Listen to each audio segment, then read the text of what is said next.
और नीचे। जय गुरुदेव, जय गुरुदेव।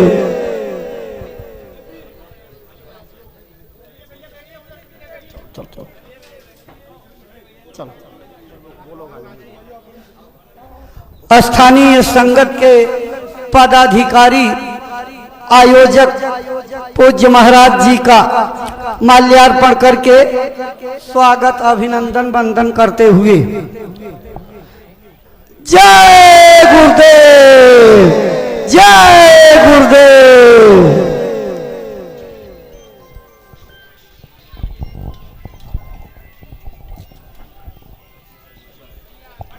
प्रेमी भाई बहनों, स्वागत की इसी श्रृंखला के बाद पूज्य महाराज जी के पावन चरण कमलों में श्रद्धा से आदर पूर्वक प्रार्थना करते हैं कि वह गुरु महाराज का जो संदेश मथुरा आश्रम से लेकर के चले हैं अपनी अमर वाणी से प्रेमी भाई बहनों को सुनाने समझाने की कृपा करें, ताकि आपकी अमर वाणी से प्रेरणा प्राप्त करके भाई बहन अपने जीवन की अनमोल सांसों का उपयोग करते हुए अपना मानव तन सफल, सार्थक एवं कामयाब बना सकें।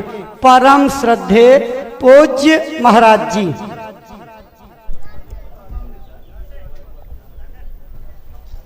आप सभी लोग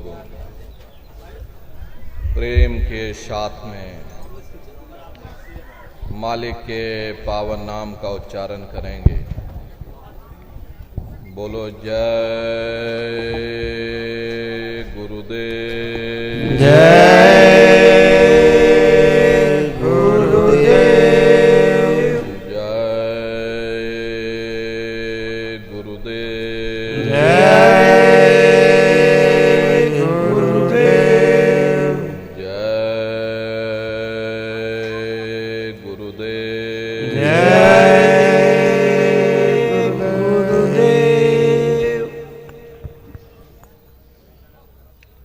सर्वत्र विराजमान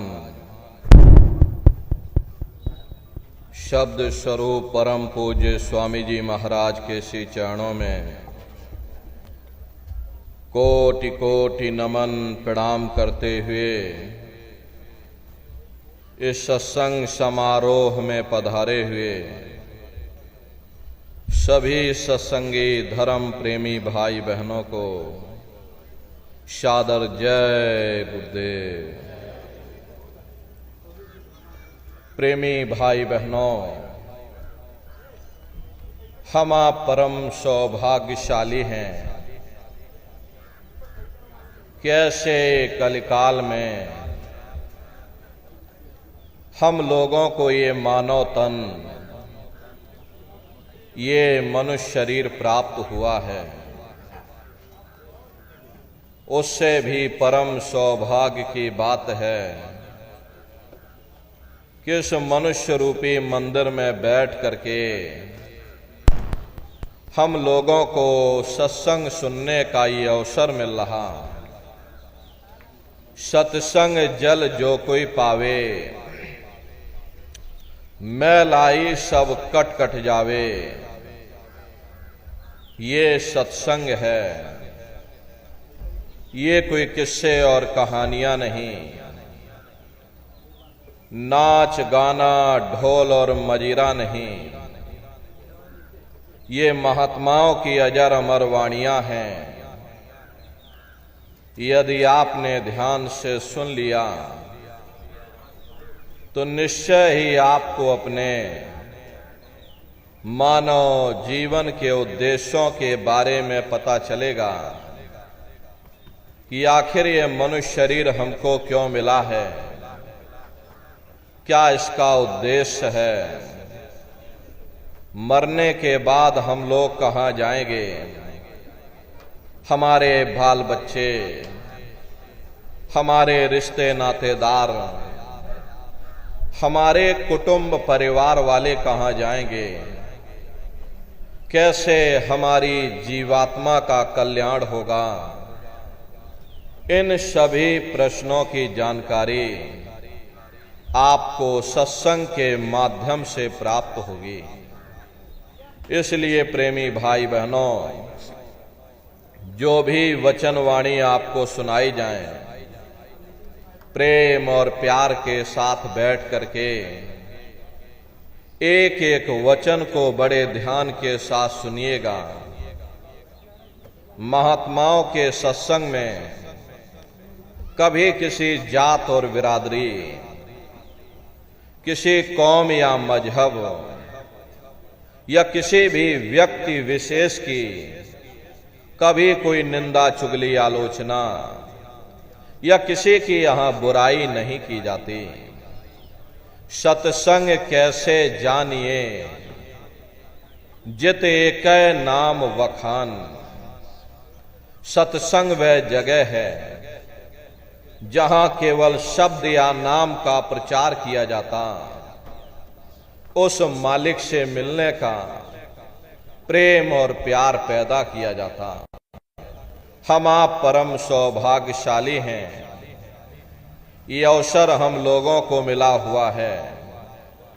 जो भी थोड़े बहुत वचन आपको सुनाए जाएं, उन वचनों को बड़े ध्यान के साथ सुनिएगा और समझने की कोशिश करिएगा। हम भी प्रयास करेंगे कि आपको सरल से सरल भाषा में आप सभी को समझाया जा सके।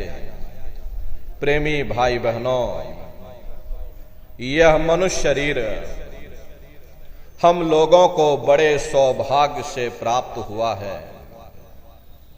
ये जीवन बहुत अनमोल है।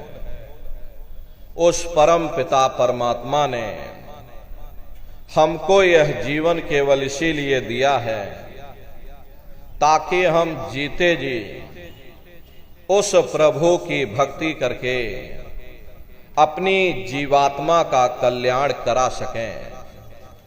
ये 5 तत्वों का पुतला, ये पंच भौतिक शरीर हम लोगों को एक निश्चित समय के लिए मिला हुआ। एक निश्चित समय को हम आप नहीं जानते हैं, किंतु जिसका ये मकान है, जिसका ये शरीर है, वो अवश्य ही जानता है। और समय पूरा हो जाने पर मकान मालिक जबरदस्ती इस मकान को खाली करवा देगा। उस समय न जमीन जायदाद काम आएगी, ना ये धन और संपत्ति काम आएगी।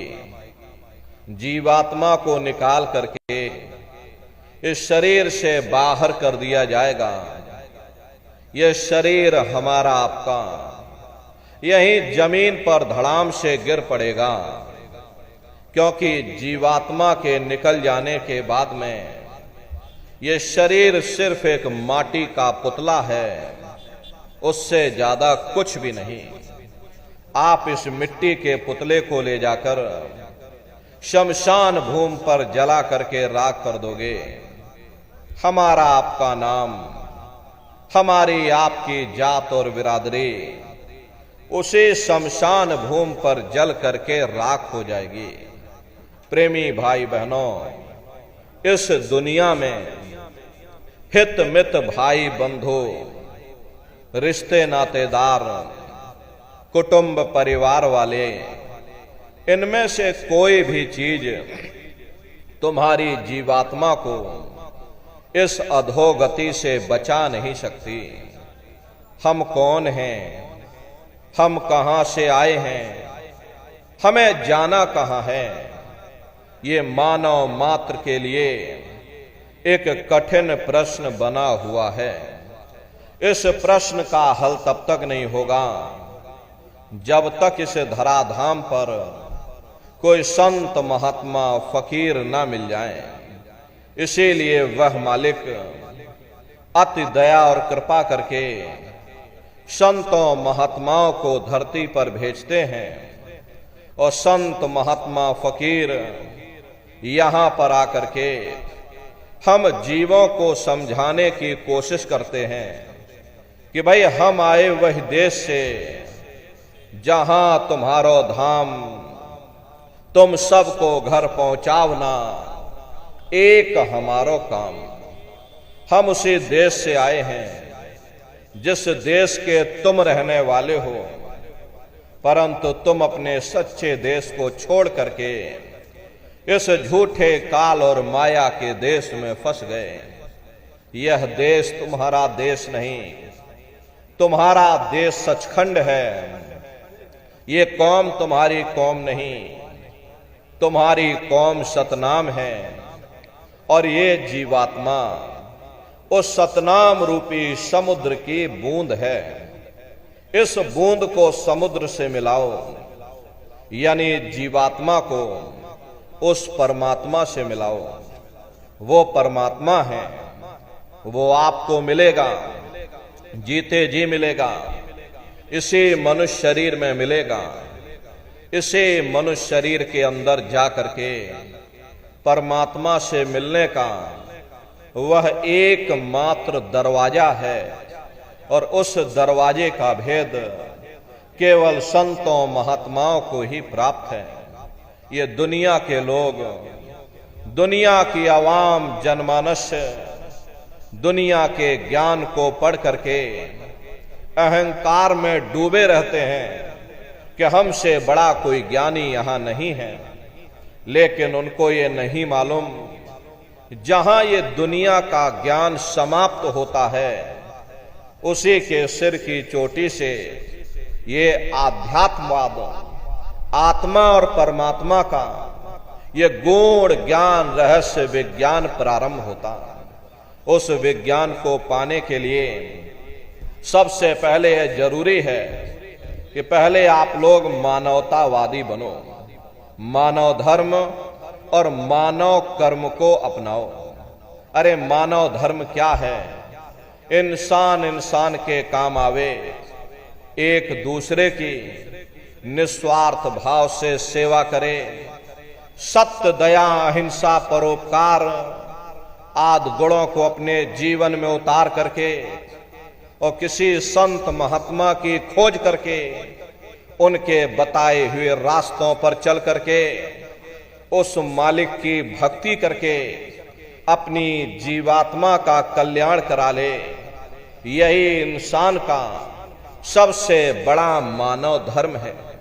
लेकिन आज इस कलिकाल में ये दुनिया की आवाम जनमानस इंद्रियों के भोग और वासनाओं में, शराबों और कबाबों में, मांस और मदिरा में सुख ढूंढने की कोशिश कर रही। ये चरित्र पतन जैसे कार्यों को अपना करके ये आवाम जनमानस कैसे सुखी हो सकती? पहले अपने चरित्र जैसे धन को इकट्ठा करो, क्योंकि चरित्र ही सब कुछ है। चरित्र ही मानव धर्म की पूंजी है। ये दुनिया भर के रगड़े झगड़े, पिता पुत्र में लड़ाई, आदमी औरत में लड़ाई, घर परिवार में लड़ाई, समाज में लड़ाई, जातियों में लड़ाई, मुल्क में लड़ाई, हरे नर नारियों, ये इंसानों का काम नहीं है, ये हैवानों का काम है। इसलिए पहले आप इंसान बनो, चरित्रवान बनो, महात्माओं के जरा नजदीक आओ। वे जो दया का प्रसाद दें, उसे खुशी खुशी लेकर के अपने निज घर को जाओ, जहां न फिर जन्मना है और ना ही फिर मरना है। इसीलिए हमारे गुरु महाराज परम संत बाबा जय गुरुदेव जी महाराज ने आवाम जनमानस के बीच में ये आवाज लगाई है कि इंसानों, तुम अपने मानव धर्म के रास्ते पर वापस आ जाओ और इस मानव मंदिर में बैठ करके भगवान का सच्चा भजन करो, जिससे तुम्हारी ये जीवात्मा नरकों में जाने से बच जाए। अरे हम माने ना माने, लेकिन संत महात्मा त्रिकालदर्शी होते हैं, वे सब कुछ जानते हैं। अगर हम उनके वचनों को मान जाएंगे तो हम लोग बच जाएंगे, नहीं तो खाई और खंदक में जा करके गिर जाएंगे। इसीलिए अभी वक्त है उस मालिक से सच्ची प्रार्थना करने का, भगवान के सामने अपने गुनाहों की माफी मांगने का, धर्म मजहब के नाम पर लड़ने झगड़ने का नहीं। जात बिरादरी के नाम पर लड़ने झगड़ने का नहीं। अरे हमने बहुत लड़ लिया, बड़े बड़े झगड़े और फसादें की, बड़ी बड़ी नुक्ताचीनी की, सिवाय नफरत के हमको क्या मिला। नफरत की ऐसी ज्वाला जली जिसमें घर जल गया, परिवार जल गया, समाज जल गई, जातियां, देश जल उठा। इसीलिए सारी मानवता बहुत थक गई।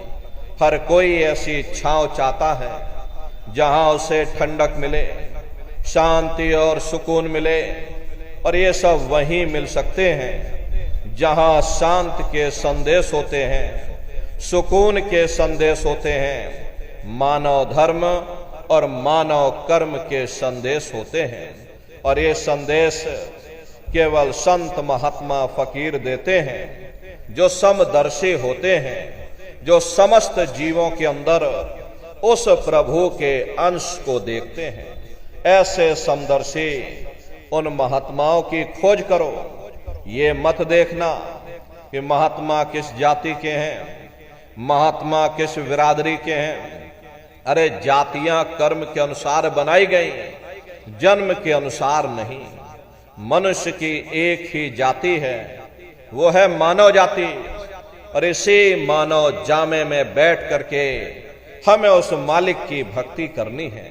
प्रेमी भाई बहनों, सुपच जाति के भंगी थे, रैदास जी महाराज जाति के हरिजन थे, और मीराबाई जाति की छत्राणी थी। अगर वे सब उस मालिक को प्राप्त कर सकते हैं तो आप भी उस मालिक को प्राप्त कर सकते हो। लेकिन बगैर महात्माओं के, बगैर गुरु के कोई भी जीव इस संसार समुद्र से ना कोई पार हुआ और ना ही कोई हो सकता।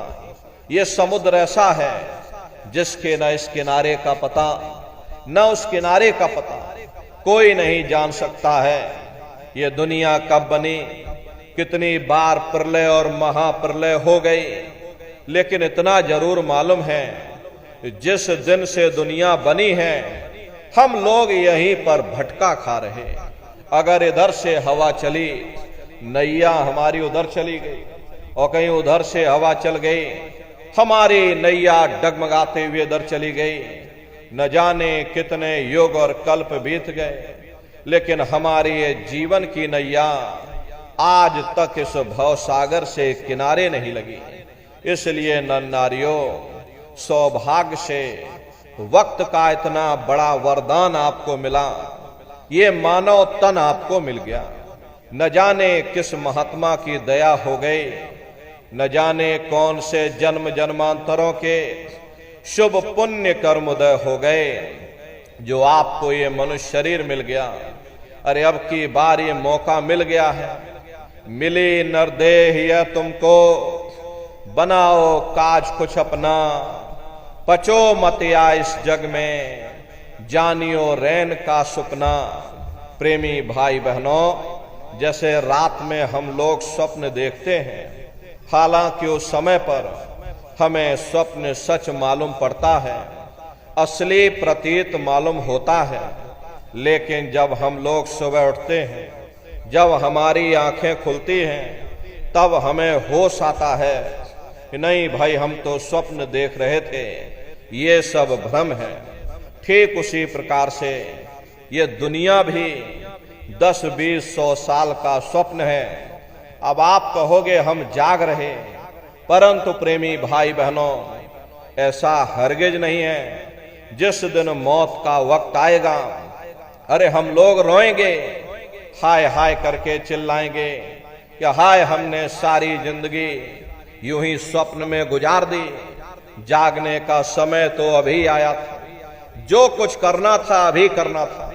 लेकिन प्रेमी भाई बहनों, अब पछताए होत क्या जब चिड़िया चुग गई खेत। महात्मा प्रेम से जीवों को समझाते हैं कि भाई देह और ग्रह सब झूठा, भरम में काहे को खपना। ये घर बार हमारा अपना नहीं, अरे पराया देश है, ये शराय खाना है, ये मुसाफिर खाना है, ये शरीर भी तुम्हारा अपना नहीं है, ये भी काल का पिंजरा है। किराए का मकान है, पराया मकान है। किसी को 40-50 साल के लिए मिला, किसी को 80-90-100 साल के लिए मिल गया। जितने जितने श्वास उस मालिक ने बख्शे हैं, उसे भुगतने के बाद में हमें शरीर को यहीं छोड़ जाना। श्वास दुधारा नित ही जारी, एक दिन खाली चाम। प्रेमी भाई बहनों, एक तालाब पानी से चाहे कितना भी क्यों ना भरा हो, आप एक छोटी सी नाली काट कर खोल दीजिए, तालाब में छोटा सा छेद कर दीजिए, तो सारा पानी ही तालाब से बाहर निकल जाएगा। ठीक उसी प्रकार से तुम्हारा ये शरीर भी श्वासों का भंडार है, और जब तक श्वासों का भंडार जारी है, हम दुनिया के काम काज में फंसे हुए, दुनिया के कारोबार में हम आप उलझे हुए। लेकिन जिस वक्त ये श्वासों का भंडार खाली होगा, अरे टेलीफोन खड़क जाएंगे, तार पहुंच जाएंगे, संदेश पहुंच जाएंगे, सब रिश्ते नातेदार, सब कुटुंब परिवार वाले, सब अड़ोस पड़ोस वाले मिनटों सेकंडों में इकट्ठा हो जाएंगे। प्रेमी भाई बहनों, जिस शरीर से तुम इतना प्रेम किया करते थे, साबुन से मल मल करके नहाते थे, उसे कोई एक रात भी घर में रखने को तैयार नहीं होता। ये कंधों पर लटका करके शमशान भूमि पर छोड़ करके आ जाते। हिंदू लोग तिनका तोड़ाते, जैसे तिनका टूट गया तेरा मेरा रिश्ता नाता टूट गया। मुसलमान ईसाई लोग खाक की मिट्टी कब्र में डाल देते। जो मेरे लिए खाक की मिट्टी है, वह मेरे लिए तू है। अरे मामूली कष्ट नहीं होता, मौत के समय में घन घोर पीड़ा होती है। जन्मत मरत दुसह दुख हुई, सहजो बाई ने बयान किया है। इस सहजो मौत आइया, अंग अंग दिया तोड़, और हिया जरे छाती फटे, उठे पीर घनघोर। गुरु महाराज सत्संग में फरमाते थे कि जैसे 1,00,000 बिच्छू एक साथ मिल करके हमारे शरीर पर डंक मारे, उससे भी लाखों करोड़ों गुना ज्यादा मौत के समय में दर्द होता है।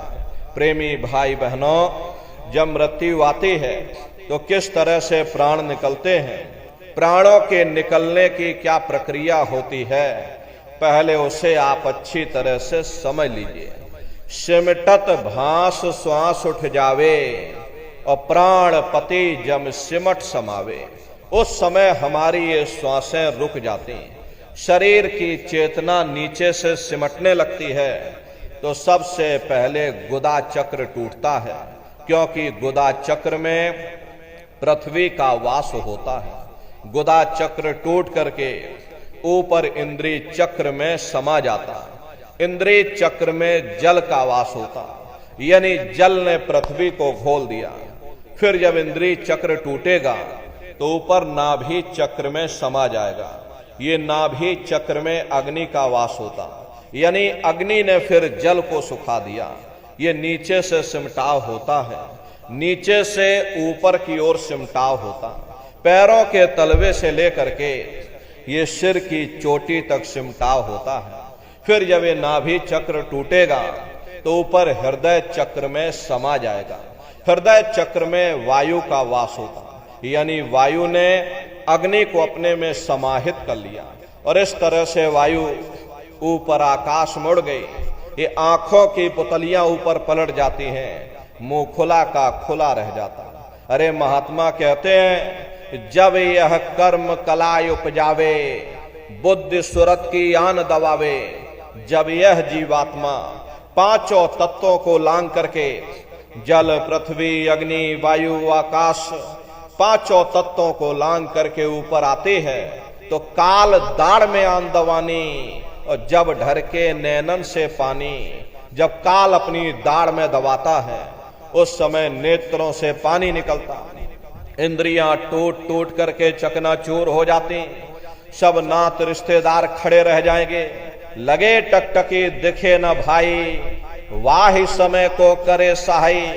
उस समय मरने वाला टकटकी लगाकर देखता है कि कोई मेरी मदद कर दे, कोई मेरी सहायता कर दे, अरे कोई मुझे बचा ले। लेकिन प्रेमी भाई बहनों, सब नात रिश्तेदार खड़े रह जाते, भाई बंधु सब देखते रह जाते, डॉक्टर वैद हकीम सब आपको घेरे रह जाते, लेकिन उस समय आपको कोई बचा नहीं पाता। जम के दूत घेर चौफेरा और निक्षय प्राण छोड़ के डेरा।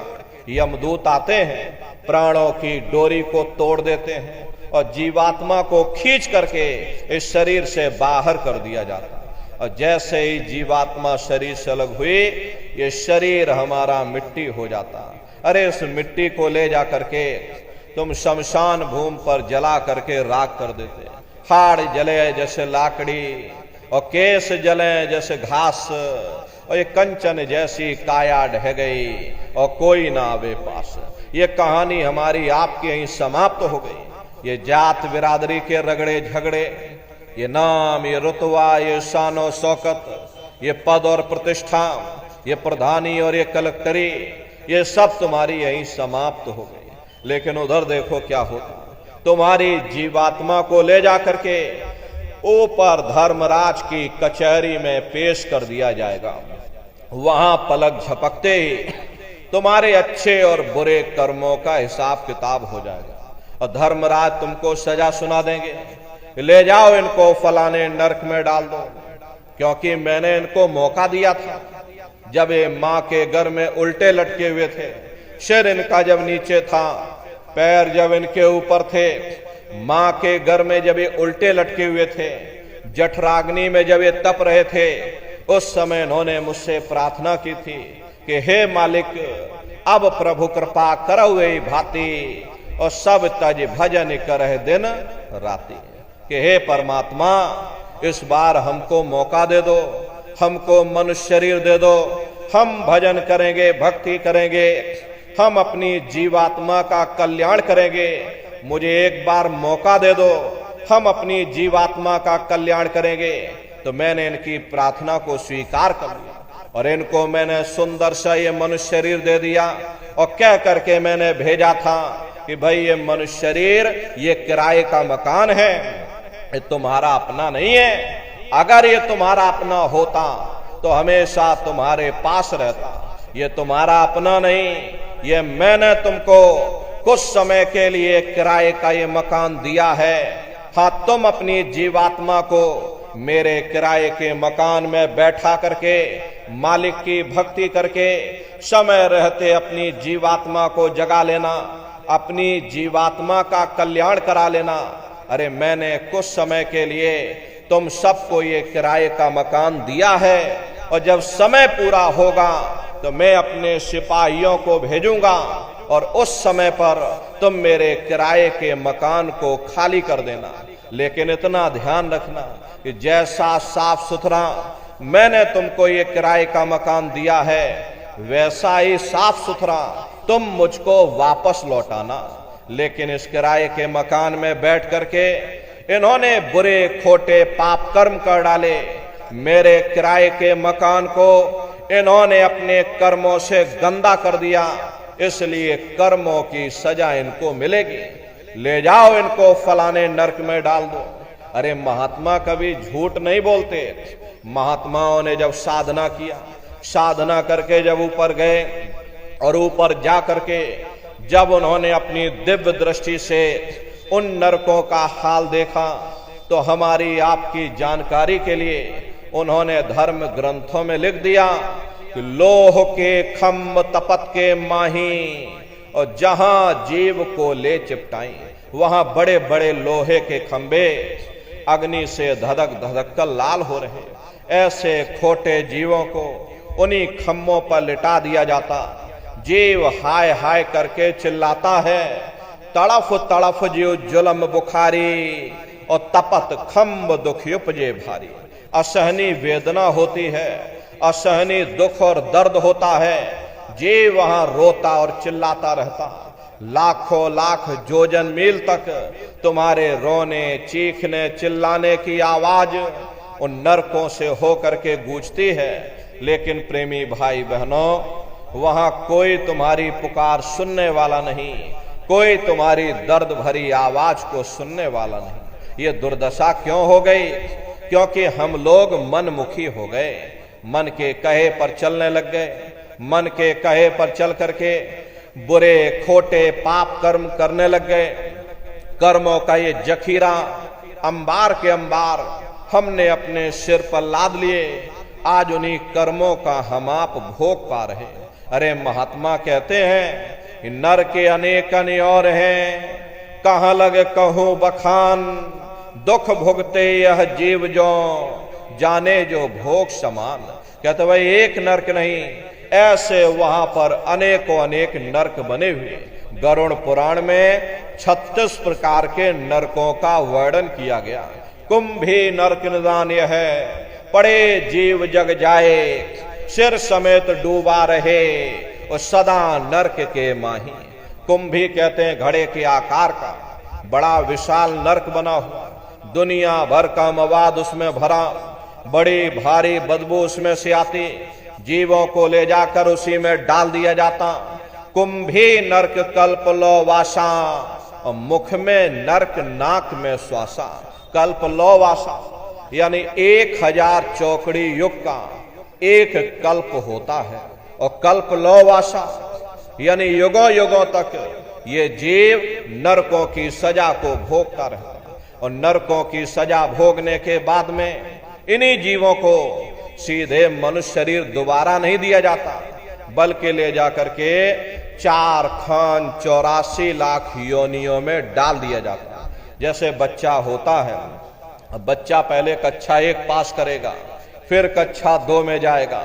ऐसे ही प्रेमी भाई बहनों, वहां पर भी पूरा चैनल बना हुआ। नरकों की सजा भोगने के बाद में इन्हीं जीवों को 4 खान 84 लाख योनियों में डाल दिया जाता है। ये 4 खान 84 लाख योनियां ये कोई मामूली योनियां नहीं होती। 4 खान का मतलब होता है अंडज पिंडज उपमज स्थावर, ये 4 खाने होती हैं। पहली श्रेणी तो इन पेड़ पौधों की आती है जिनके अंदर पानी का तत्व मौजूद होता है। कभी ये भी मनुष्य हुआ करते थे, लेकिन आज अपने कर्मों का ये भोग पा रहे, एक जगह पर बेचारे पेड़ बन के खड़े हुए। दूसरी श्रेणी कीड़े मकोड़ों की आती है जिनके अंदर पृथ्वी और अग्नि का तत्व मौजूद होता है। तीसरी श्रेणी पंछियों की आती है, चौथी चौपाए जानवरों की आती है, और 5वीं स्वयं इंसानों की आती है जिसके अंदर 5 तत्व जल पृथ्वी अग्नि वायु आकाश 5 तत्व मौजूद होते हैं। प्रेमी भाई बहनों, ये 4 खाने हैं, इनकी अलग अलग कुल 84 लाख योनियां होती हैं। अब आप पेड़ पौधों को ही देखिए तो आम का पेड़ अलग है, नीम का पेड़ अलग है, पीपल का पेड़ अलग है।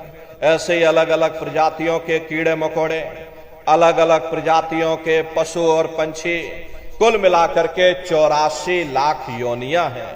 हम दुनिया के जीव नरकों की सजा भोगने के बाद में इन्हीं 84 लाख योनियों में डाल दिए जाते हैं। अरे मामूली कष्ट नहीं होता।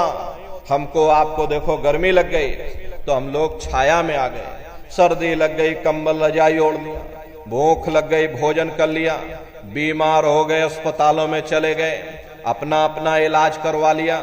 लेकिन देखो इन जानवरों को, क्या गर्मी क्या सर्दी और क्या बरसात, एक एक रोटी के टुकड़े के लिए बेचारे दर बदर रोड पर भटकते रहते। किसी का हाथ कट गया, किसी का पैर कट गया, किसी को आपने जीते जी काट डाला, मुर्गी की पकड़ करके गर्दनी घुमा डाली। अरे उनको भी दर्द होता है, उनको भी तकलीफ होती है, लेकिन वे बेचारे बेजुबान हैं, कुछ बोल नहीं पाते हैं, कुछ बता नहीं पाते हैं। हम लोगों के अंदर ये जुबान है, हम लोग बोल बता देते, वे सिर्फ रोते और चिल्लाते रहते। अरे कौन उनकी पुकार सुनने वाला, कौन उनकी दर्द भरी आवाज को सुनने वाला, कौन सी अदालत में जाकर के वे बेचारे दरवाजा खटखटाएं, कौन मजिस्ट्रेट उनकी फरियाद को सुनेगा। प्रेमी भाई बहनों, कोई सुनने वाला नहीं है। अरे कई जन्म भय कीट पतंगा, कई जन्म भय मीन कुरंगा, कई जन्म पंखी सर्प होयो, कई जन्म है वर वृक्ष जोयो, मिल जगदीश मिलन की वरिया, और चिरंकार यह देश सजरिया। करोड़ों करोड़ युगों से हम आप कभी कीड़े पतंगों की योनि में, कभी पेड़ पौधों की योनि में, तो कभी हम लोगों को अपने अपने कर्मानुसार फिर पशु और पंछियों की योनि में डाल दिया जाता। प्रेमी भाई बहनों, 84 लाख योनियों की सबसे जो आखिरी योनि होती है वो गाय और बैल की योनि होती है। अरे गाय स्त्री का रूप लेती है और बैल पुरुष का रूप लेते हैं। ये 84 लाख योनियों की सबसे आखिरी योनि यानी कि अंतिम पायदान होता है। उसके बाद तब जाकर के हम लोगों को दोबारा फिर से मनुष्य शरीर प्राप्त होता। इसीलिए कहा गया कि बड़े भाग्य मानुष तन पाया और कोट जन्म घटका जब, कोटान कोट जन्म जन्मांतरों तक अलग अलग योनियों में भटकने के बाद में तब बड़े सौभाग्य से तुम लोगों को ये मनुष्य शरीर प्राप्त हुआ है। लेकिन बड़े अफसोस की बात है कि जैसे किसी को हीरा मिल गया, उसे हीरे की परख नहीं, उसने हीरे को ले जाकर गधे के गले में बांध दिया। ठीक उसी प्रकार से ये मनुष्य शरीर उत्तम से उत्तम है, लेकिन इंसान इसकी कद्र नहीं करता। खाने पीने ऐसो इसरत में, मोह ममता में अपने कीमती समय को और श्वासों की पूंजी को बर्बाद कर देता। रात गवायो सोए के और दिवस गवायो खाए, और हीरा जन्म अमोल था और कौड़ी बदले जाए। भगवान राम ने कहा कि बड़े भाग्य मानुष तन पाया, सुर दुर्लभ सद ग्रंथ ही गाया। सुर कहते हैं देवताओं को। बड़े से बड़े देवी और देवता भी इस मनुष्य शरीर को पाने के लिए तरसते हैं, क्योंकि इसी मनुष्य रूपी मंदिर में बैठ करके हम आप उस परमात्मा की भक्ति कर सकते हैं।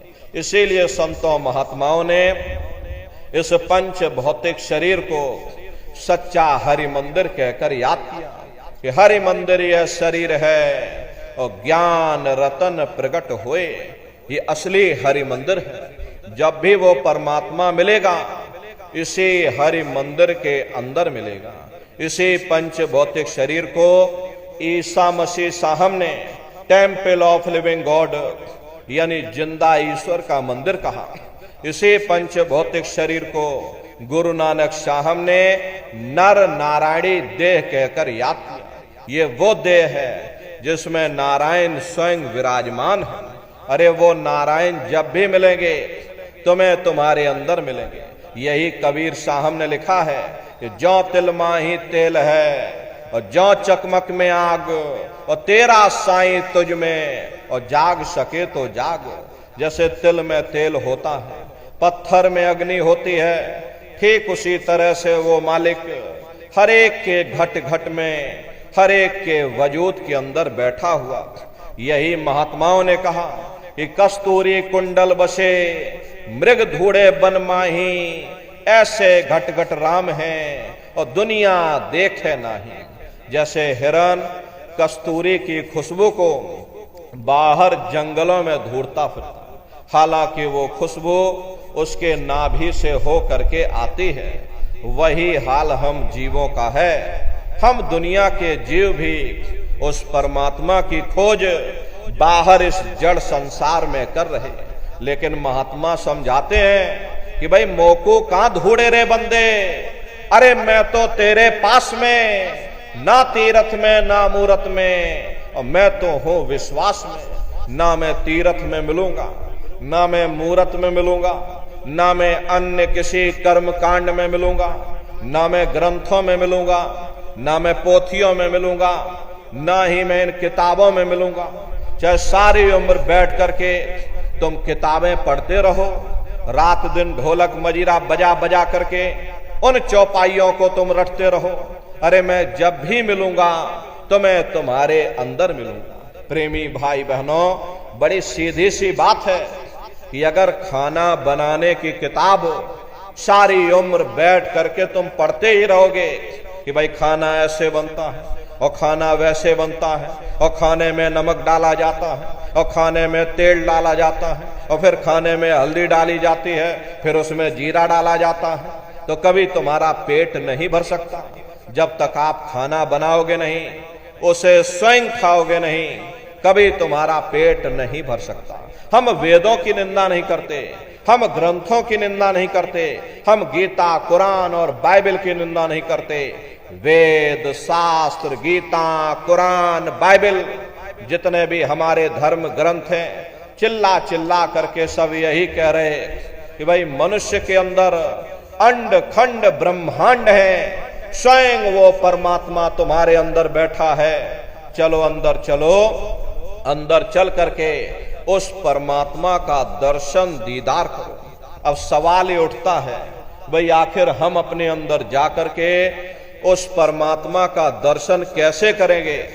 तो इसके लिए संतों महात्माओं ने केवल 3 साधन बताए। साधन 3 सार उनवरने और साधन सब थोथे मान। इस कलयुग में उस मालिक को पाने के लिए महात्माओं ने केवल 3 पूजाएं बताई। पहला है सुमरन, दूसरा है ध्यान और तीसरा है भजन। सुमरन कहते हैं अपने गुरु को याद करना, ध्यान कहते हैं अपनी दिव्य दृष्टि को खोलना, और भजन कहते हैं कान में उंगली डाल करके उस शब्द को सुनना, उस नाम को सुनना, उस देववाणी आकाशवाणी को सुनना जो 24 घंटे तुम्हारे सबके अंदर गूंज रही। प्रेमी भाई बहनों, ये सुरत शब्द नाम योग की साधना है। जितने भी महात्माएं धरती पर आए उस मालिक को पाया, सुरत शब्द नाम योग की साधना करके ही पाया। देखिए सबसे पहले कबीर साहब आए, कबीर साहब ने सुरत शब्द नाम योग की साधना जारी की। उसके बाद गुरु नानक साहब आए, गुरु नानक साहब ने भी सुरत शब्द नाम योग की साधना जारी की। उसके बाद और भी महात्मा आए, कबीर, नानक, दादू दरिया, भीखा रविदास जी महाराज, पलटू साहब जी महाराज, जगजीवन साहब जी महाराज। आप चित्रकूट में चले जाइए, देखिए गोस्वामी जी महाराज जिन्होंने रामचरितमानस बनाई है, जिसका पाठ आप सभी लोग अपने अपने घरों में, मंदिरों में बैठ करके करते हो, उन्होंने भी उस मालिक को पाया तो सुरत शब्द नाम योग की साधना करके ही पाया। आप राजस्थान में चले जाओ, देखो मीराबाई हुई, सहजोबाई हुई, उन्होंने भी उस मालिक को पाया तो सुरत शब्द नाम योग की साधना करके ही पाया।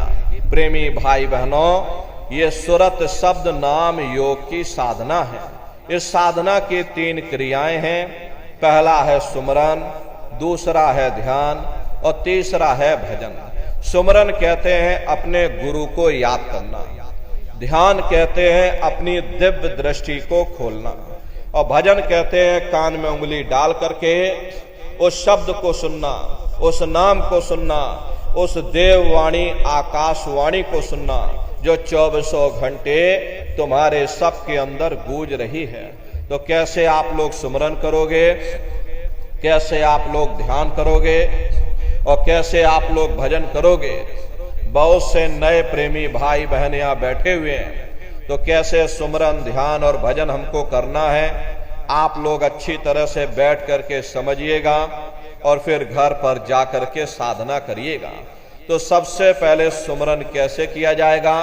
सुमरन करने के लिए एक माला आप लोग ले लेना। ये देखिए प्रेमी भाई बहनों, 108 दाने की ये माला है। अपने अपने घरों में बैठ करके बाहर से अपनी आंखों को बंद कर लेना, दोनों आंखों के मध्य भाग में अपने ध्यान को रोक करके और दाने दाने पर जय गुरुदेव नाम का उच्चारण करिएगा। हर दाने पर जय गुरुदेव नाम, हर दाने पर जय गुरुदेव नाम, जय गुरुदेव, जय गुरुदेव, जय गुरुदेव, जय गुरुदेव, कुल 108 बार करिएगा। दोबारा इसी जगह फिर वापस आ जाओगे। जब आप जय गुरुदेव नाम का उच्चारण करोगे तो दोनों आंखों के मध्य भाग में अपने ध्यान को रोक करके वो दाने दाने पर जय गुरुदेव नाम का उच्चारण करिएगा। जिसको आप याद कर रहे हो, एक समय ऐसा आएगा वो अंतर में तुम्हारे सामने प्रकट हो जाएगा। उसके स्वरूप को देख लेना, फिर उसी के स्वरूप को याद करके जय गुरुदेव नाम का सुमरन सभी नए प्रेमी भाई बहन करिएगा। दूसरी बार फिर यहीं से जय गुरुदेव नाम का सुमरन, तीसरी बार फिर यहीं से जय गुरुदेव नाम का सुमरन, चौथी बार फिर यहीं से जय गुरुदेव नाम का सुमरन। इस तरह से कुल 8 बार जय गुरुदेव नाम का सुमरन सभी नए प्रेमी भाई बहन करिएगा। और 8 बार करने के बाद में ये माला आप रख देना। प्रेमी भाई बहनों, ये जय गुरुदेव नाम किसी साधारण इंसान का नाम नहीं, ये स्वयं उस अनामी महाप्रभु का नाम है। समय समय पर संत महात्मा फकीर अपने अपने समय पर आकर के अपनी साधना के द्वारा उस मालिक के नाम को जगाते हैं, उस मालिक के नाम को सिद्ध करते हैं। जैसे कबीर साहब आए, कबीर साहब ने साहिब नाम सिद्ध किया। गुरु नानक साहब आए, गुरु नानक साहब ने वाहे गुरु नाम सिद्ध किया। गोस्वामी जी महाराज आए, गोस्वामी जी महाराज ने राम नाम सिद्ध किया। मीराबाई आई, मीराबाई ने गिरधर नाम सिद्ध किया। सूरदास जी महाराज आए तो सूरदास जी महाराज ने श्याम नाम सिद्ध किया। इसी तरह से हमारे गुरु महाराज जय गुरुदेव नाम सिद्ध करके गए। जय गुरुदेव नाम का जहाज लगा कर गए। अगर एक जहाज पर सारी दुनिया बैठेगी, ये जहाज सारी दुनिया को पार करेगा। नए जीवों के लिए नामदान को और सरल से सरल किया गया। एक है साध है सब सध है, और सब साध है सब जाए। पहले अपने गुरु की उंगली पकड़ लो, क्योंकि गुरु तुम्हारा सच्चा रहबर है। गुर बिन भव निज तरह न कोई, बगैर गुरु के तुम्हारी ये जीवात्मा इस भव सागर से पार नहीं जा सकती। गुरु गोविंदो खड़े और काके लागू पाई, बलिहारी गुरु आपने जिन गोविंद दियो बताई। महिमा उन्हीं की है जिन्होंने उस गोविंद को लखा दिया। इस संसार में हमारे 3 तरह के गुरु होते हैं। पहले गुरु हमारे माता पिता होते हैं, जो हमें जन्म देते हैं, हमारा पालन पोषण करते, बचपन से हमारे अंदर संस्कार डालते। ये माता पिता हमारे पहले गुरु होते हैं। दूसरे गुरु हमारे शिक्षक होते हैं, जो हमें स्कूलों में कॉलेजों में हमें जो भौतिक ज्ञान देते हैं, ये हमारे दूसरे गुरु होते। और तीसरे हमारे आध्यात्मिक गुरु होते, जो हमारी जीवात्मा को इस भव सागर से पार ले जाते। इसीलिए कहा गया है कि गुरुर ब्रह्मा गुरुर विष्णु गुरुर देवो महेश्वरा गुरुर साक्षात पर ब्रह्मा तस्मै श्री गुरुवे नमः। 3 लोक 9 खंड में गुर से बड़ा न कोई, और करता करे न कर सके, और गुरु करे सो होई। इसलिए प्रेमी भाई बहनों, साधना करने से पहले जय गुरुदेव नाम का सुमरन सभी नए प्रेमी भाई बहन करिएगा। और सुमरन करने के बाद में फिर आप लोग ध्यान पर बैठिएगा। दूसरा है ध्यान। ध्यान कहते हैं दृष्टि को एकाग्र करना, अपनी दिव्य दृष्टि को खोलना, अपने शिव नेत्र को खोलना, अपने तीसरे नेत्र को खोलना। तो कैसे आप लोग ध्यान करोगे, जरा अच्छी तरह से समझ लीजिए। अपने अपने घरों में पलथी मार करके आप लोग बैठिएगा। शरीर को टाइट मत करना। बहुत से प्रेमी ये गलती कर देते हैं कि ध्यान के समय पर अपने शरीर को बिल्कुल टाइट कर देते हैं। यदि आप अपने शरीर को टाइट कर दोगे तो ये शरीर आपका थक जाएगा, फिर शरीर ढीला पड़ जाएगा, फिर जैसे के तैसे हो जाओगे। इसलिए पहले से ही अपने शरीर को बिल्कुल ढीला छोड़ देना। जितना आराम से आप बैठोगे उतना आपके लिए अच्छा रहेगा। तो अपने अपने घरों में पलथी मार करके ढीले बदन से आराम से बैठ जाना। बाहर से अपनी आंखों को बंद कर लेना। दोनों आंखों के मध्य भाग में दूर सामने देखिएगा सामने आपको अंधेरा दिखाई पड़ेगा। बस उसी अंधेरे में एक जगह पर आप अपनी दृष्टि को रोकिएगा। होशियारी यही रहे ये आंखों की पुतलियां हिलने ना पाए। शुरुआती समय में ये आंखों की पुतलियां अंदर अंदर हिलेंगी, लेकिन जब आप रोज रोज अभ्यास करोगे, करत करत अभ्यास ते जड़ मत होत सुजान, जब रोज रोज अभ्यास करोगे तो आंखों की पुतलियां हिलना बंद हो जाएंगी। तो दूर सामने अंधेरे में एक जगह पर आप अपनी दृष्टि को रोकिएगा। उस समय किसी के बारे में विचार मत करना, किसी के बारे में सोचना नहीं। शून्य हो करके, शांत चित्त हो करके बस सामने उस अंधेरे को लगातार देखते रहना। जितना देर आपसे बन सके एक जगह बैठ करके बस सामने उस अंधेरे को लगातार देखते रहिएगा। देखते देखते देखते देखते एक समय ऐसा आएगा कि आपकी दृष्टि उस अंधेरे में रुक जाएगी, और जैसे ही आपकी दृष्टि अंधेरे में रुकेगी तो सुई की नोक के बराबर काले में भी काला बिंदु, बड़ा चमकीला बिंदु होगा, तारे की तरह चम चम चम चम चमकेगा। वो चमकता हुआ तारे जैसा बिंदु आपको सामने दिखाई पड़ेगा, और जब वो बिंदु सामने दिखाई पड़ जाए तब आप अपनी दृष्टि को उस बिंदु पर एकाग्र कर देना। वही बिंदु दरवाजा है, वही बिंदु खिड़की है, उसी को हरि का द्वार यानी कि हरिद्वार कहा गया। बहुत विशाल वो दरवाजा है। ये संसार कुछ नहीं है। ऐसे लाखों संसार इकट्ठे करके एक साथ दरवाजे के अंदर डाल दो, पता तक नहीं चलेगा। इतना विशाल वो हरि का द्वार तुम्हारे सबके अंदर बना हुआ है। एक छोटे से बीज को लेकर के हम आपसे कहें कि इस बीज के अंदर बहुत बड़ा पेड़ है, तो आप भरोसा नहीं करोगे। लेकिन उस छोटे से बीज को जब आप जमीन में गाड़ दोगे, थोड़ा खाद पानी दोगे, वो बीज अंकुरित हो जाएगा। उसमें से विशाल लताएं भी निकलेंगी, विशाल वृक्ष का रूप भी लेगा, उसमें से फल और फूल भी निकलेंगे। इसी तरह से आप सभी के अंदर सुई की नोक के बराबर तारे की तरह छोटे से छोटा बिंदु है। उस बिंदु के अंदर बड़े बड़े ब्रह्मांड बसे हुए हैं। वो तारे जैसा चमकता हुआ बिंदु आपको सामने दिखाई पड़ेगा, और जब वो बिंदु सामने दिखाई पड़ जाए तब आप अपनी दृष्टि को उस बिंदु पर एकाग्र कर देना। जब आप अपनी दृष्टि उस बिंदु पर एकाग्र कर दोगे तो वही बिंदु दरवाजा है। वो दरवाजा खुल जाएगा, ये शिव नेत्र खुल जाएगा, ये दिव्य दृष्टि आपकी खुल जाएगी और आप दरवाजे के अंदर दाखिल हो जाओगे। एक बार प्रेमी भाई बहनों, ये दिव्य दृष्टि खुल जाए, फिर क्या भूत, क्या भविष्य, क्या वर्तमान, कोई भेद आपसे गुप्त नहीं रहेगा।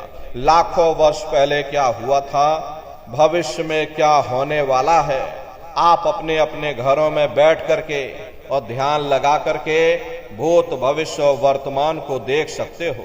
तो यह है ध्यान करने का तरीका। एक बार फिर से आप लोग समझ लीजिए कैसे आपको ध्यान करना है।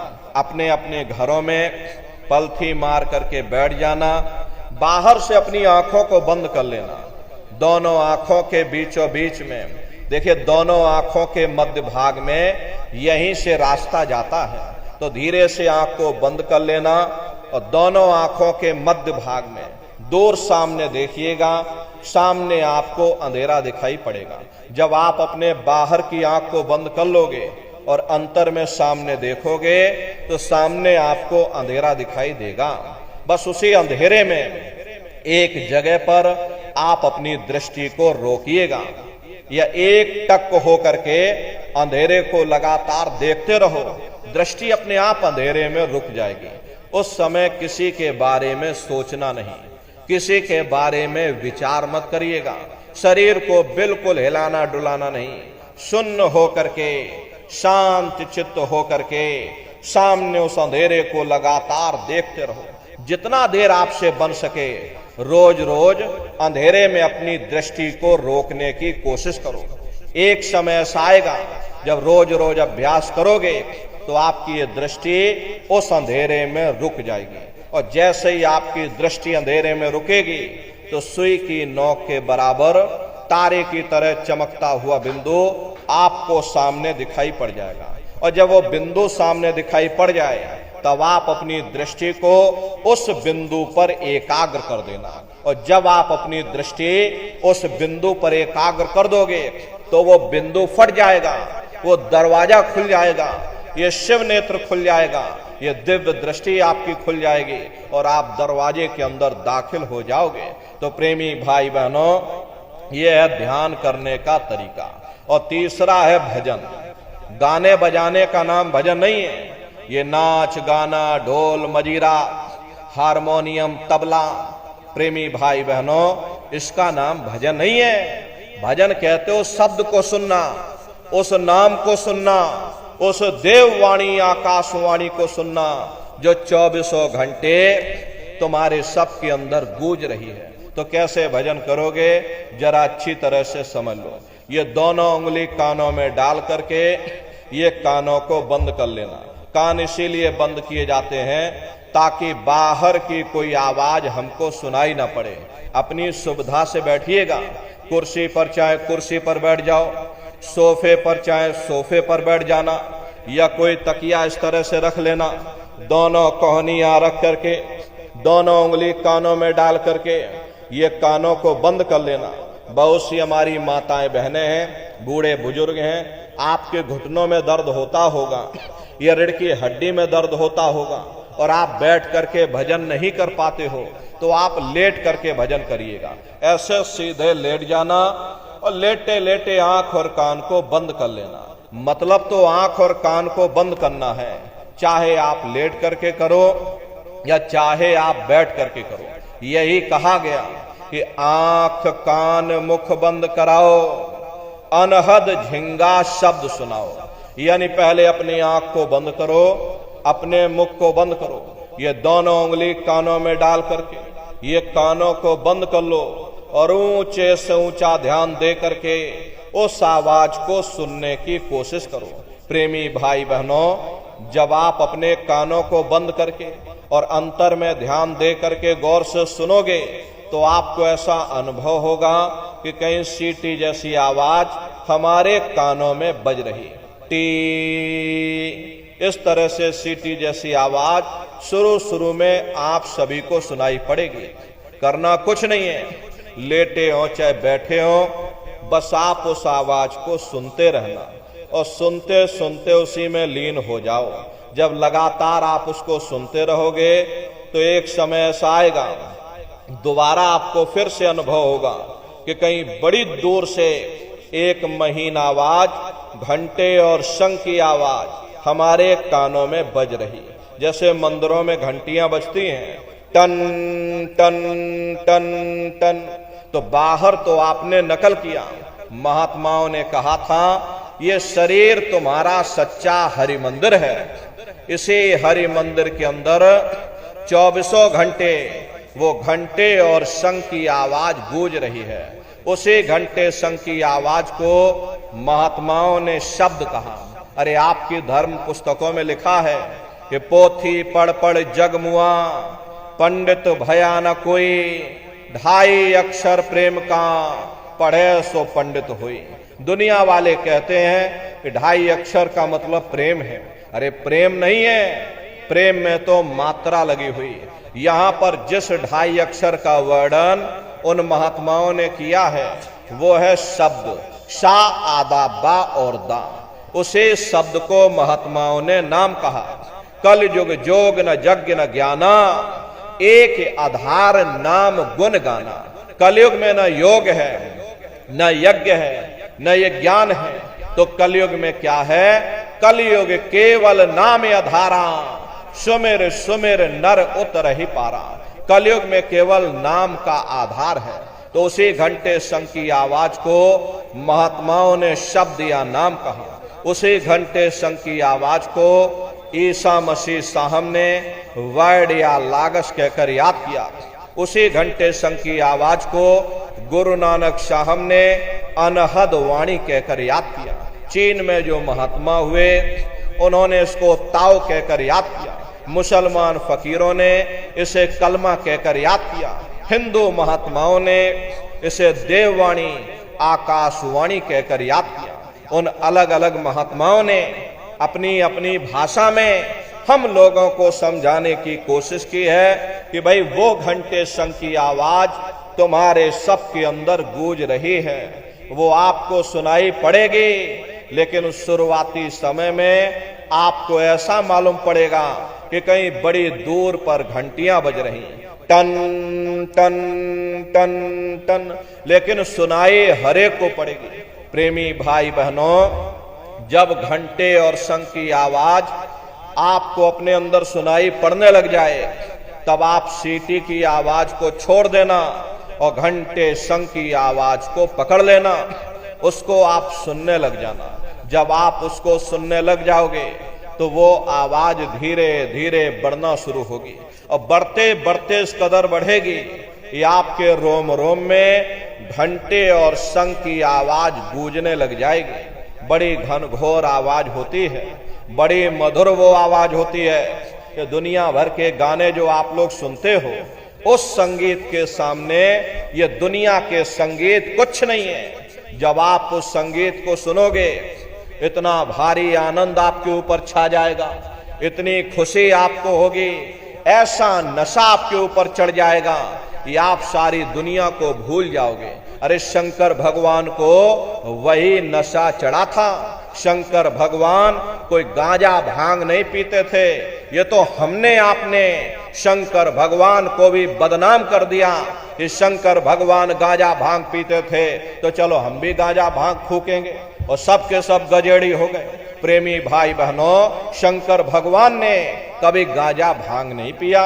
शंकर भगवान जिस नशे में लीन रहते थे, वो नाम का नशा था, वो ध्यान का नशा था, वो भक्ति का नशा था।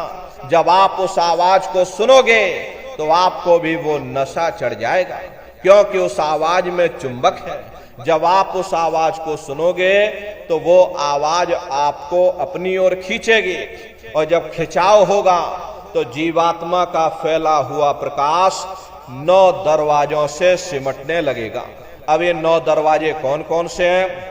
देखो प्रेमी भाई बहनों, अच्छी तरह से आप लोग समझिएगा, ये बहुत बड़ा विज्ञान है। दुनिया का विज्ञान जब समाप्त हो जाएगा तो ये विज्ञान प्रारंभ होगा।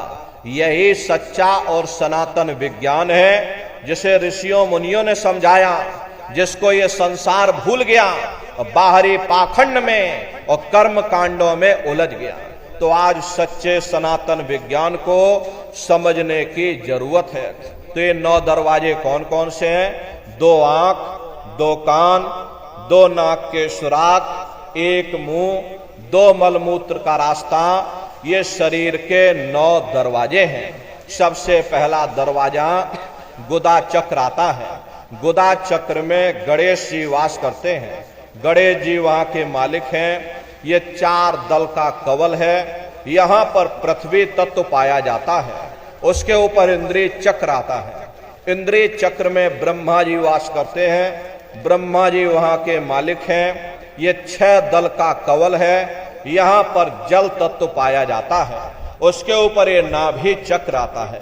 नाभि चक्र में विष्णु जी वास करते हैं। विष्णु जी यहाँ के मालिक हैं। ये 8 दल का कवल है। यहाँ पर अग्नि तत्व पाया जाता है। उसके ऊपर ये हृदय चक्र आता है। हृदय चक्र में शिव जी वास करते हैं। शिव जी यहाँ के मालिक हैं। ये 12 दल का कवल है। यहाँ पर वायु तत्व पाया जाता है। अरे वास तो वो ऊपरी मंडलों में, ऊपरी लोकों में वास करते हैं, लेकिन उनका प्रकाश, उनकी किरणें इन चक्रों पर पड़ती हैं। उसी के ऊपर एक कंठ चक्र आता है। यहाँ पर आद्या महाशक्ति की किरणें पड़ती हैं। ये 16 दल का कवल है। और आप सबसे ऊपर, तुम्हारी जीवात्मा सबसे ऊपर दोनों आंखों के मध्य भाग में बैठी है, जहां पर ये देवियां बिंदी लगाती हैं और पुरुष जहां पर ये टीका लगाते हैं। ये बिंदी और टीका यहाँ पर हम लोग इसीलिए लगाते हैं क्योंकि यहीं पर हमारी जीवात्मा बैठी है, उसका श्रृंगार किया जाता है। ये 10वां द्वार है। जहां पर तुम्हारी जीवात्मा बैठी है, दोनों आंखों के मध्य भाग में, इसी को 10वां द्वार कहते हैं। अरे आप लोग रोज चौपाई गाते हो कि मंगल भवन अमंगल हारी, द्रवं सुदशरथि अजर बिहारी। इसका अर्थ जरा समझने की कोशिश करो। प्रेमी भाई बहनों, ये शरीर तुम्हारा मंगल भवन है, तुम्हें अमंगलों से बचाने वाला, तुम्हें नरकों और 84 से बचाने वाला, ये पंच भौतिक शरीर ही तुम्हारा मंगल भवन है। इस मंगल भवन के 10 दरवाजे हैं और 10वें दरवाजे पर ये अजर बिहारी यानी कि तुम्हारी जीवात्मा बैठी है, और यहीं पर बैठ करके जीवात्मा अपने प्रकाश को 9 दरवाजों में फैलाती है, जिससे तुम्हारा ये शरीर चलता है, तुम्हारे हाथ चलते हैं, तुम्हारे पैर चलते हैं। जब आप भजन करोगे और घंटे शंख की आवाज को सुनोगे तो उस आवाज में चुंबक है, वो आवाज आपको अपनी ओर खींचेगी, और जब खिंचाव होगा तो जीवात्मा का फैला हुआ प्रकाश 9 दरवाजों से सिमट करके यही 10वें दरवाजे पर इकट्ठा हो जाएगा। और जैसे ही सारी शक्ति, सारी चेतना सिमट करके यहां पर इकट्ठी हुई तो शब्द क्या काम करेगा? शब्द तुम्हारी जीवात्मा को खींच करके इस शरीर से बाहर कर देगा। फिर आप अपनी आंखों से देखिएगा कि हमारा शरीर ये है, हम ये खड़े। आप अपने शरीर से अलग हो जाओगे। जैसे चिड़िया होती है, चिड़िया घोंसले से निकल करके आसमानों की उड़ान भरती है, शाम को फिर अपने घोंसले में आ जाती है। ऐसे ही तुम्हारी ये जीवात्मा इस शरीर रूपी घोंसले से निकल करके ब्रह्मांडों की सैर करेगी, देवी देवताओं के दर्शन करेगी, भगवान राम के दर्शन करेगी, भगवान कृष्ण के दर्शन करेगी, और घूम करके फिर अपने शरीर रूपी घोंसले में वापस आ जाएगी। प्रेमी भाई बहनों, ये ब्रह्मा विष्णु महादेव जिनकी सारी दुनिया पूजा करती है, अरे आप सभी लोग ब्रह्मा विष्णु महादेव की पूजा करते हो, और पूजा करते करते आपका ये जीवन बीत गया, लेकिन कभी तुमने विचार ये नहीं किया भाई जिनकी हम पूजा कर रहे, आखिर ब्रह्मा विष्णु महादेव कौन हैं? ये कहां पर रहते हैं? ये क्या काम करते हैं? अरे इनके माँ बाप कौन हैं? भगवान राम कौन है? भगवान कृष्ण कौन है? ईश्वर कौन है? ब्रह्म कौन है? पर ब्रह्म कौन है? ये कहां पर रहते हैं? तो जरा संक्षिप्त में आप समझिएगा, क्योंकि अगर हम इसका वर्णन करेंगे तो लाखों वर्ष लग जाएंगे, एक लोक का वर्णन नहीं हो पाएगा। इतने विशाल लोक इस आसमान के ऊपर बने हुए, लेकिन संक्षिप्त में हम आपको बता रहे कि किन किन मंडलों को पार करते हुए तुम्हारी ये जीवात्मा अपने 5वें मंडल पर यानी कि सचखंड में पहुंचेगी। रास्ते में कौन कौन से देश मिलेंगे, उस देश के कौन कौन से राजा मिलेंगे, तो जरा संक्षिप्त में आप समझ लीजिए।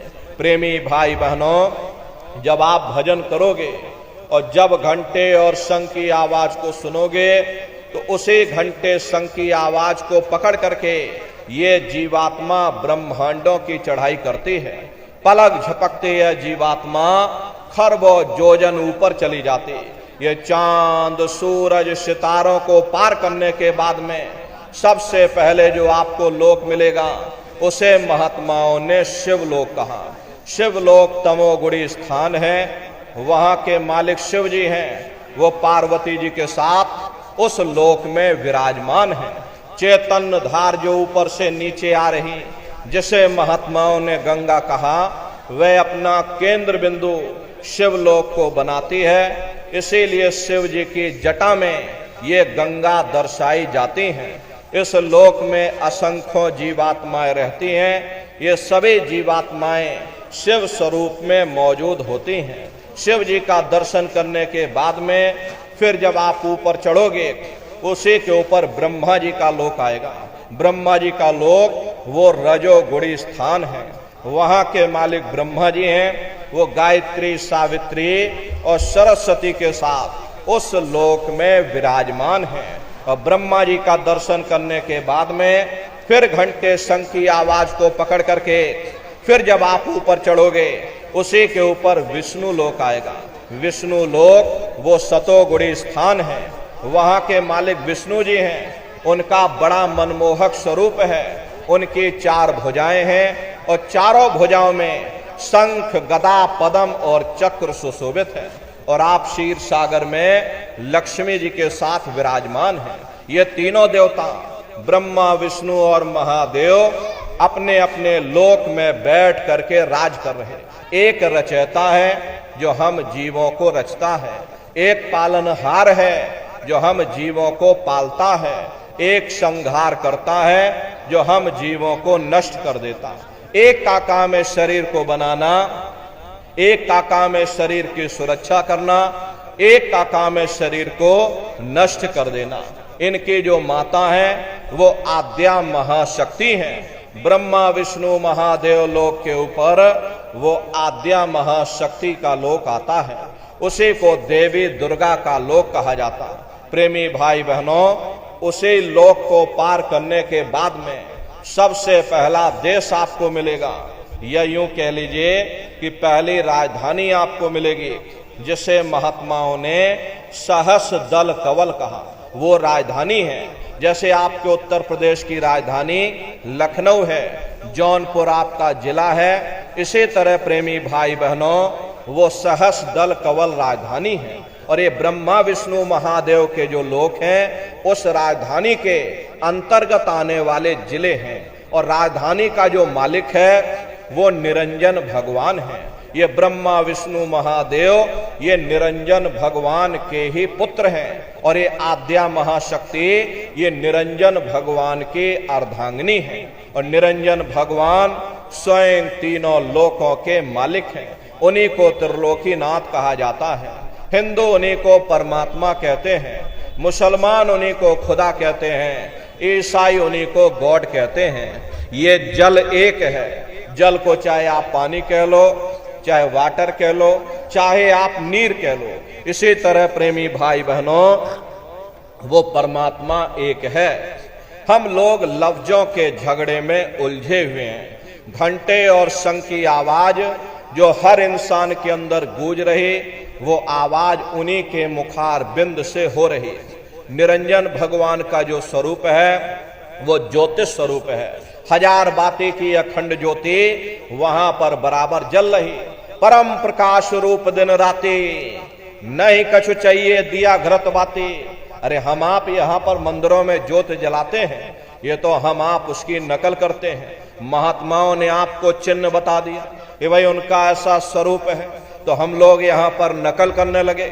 इस ज्योति में तेल की जरूरत पड़ती है, बाती की जरूरत पड़ती है। तेल बाती खत्म हो जाए, ज्योति तुम्हारी बुझ जाएगी।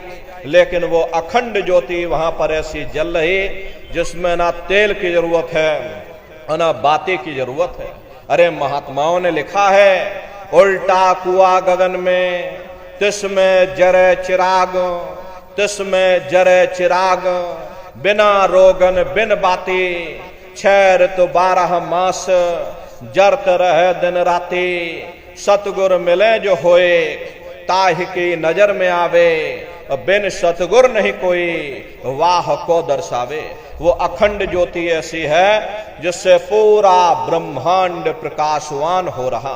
जितनी भी अवतारी शक्तियां आई, भगवान राम आए, राम को वहीं से नीचे उतारा गया। इसीलिए उस देश को अयोध्या नगरी या कौशलपुर देश भी कहा जाता है।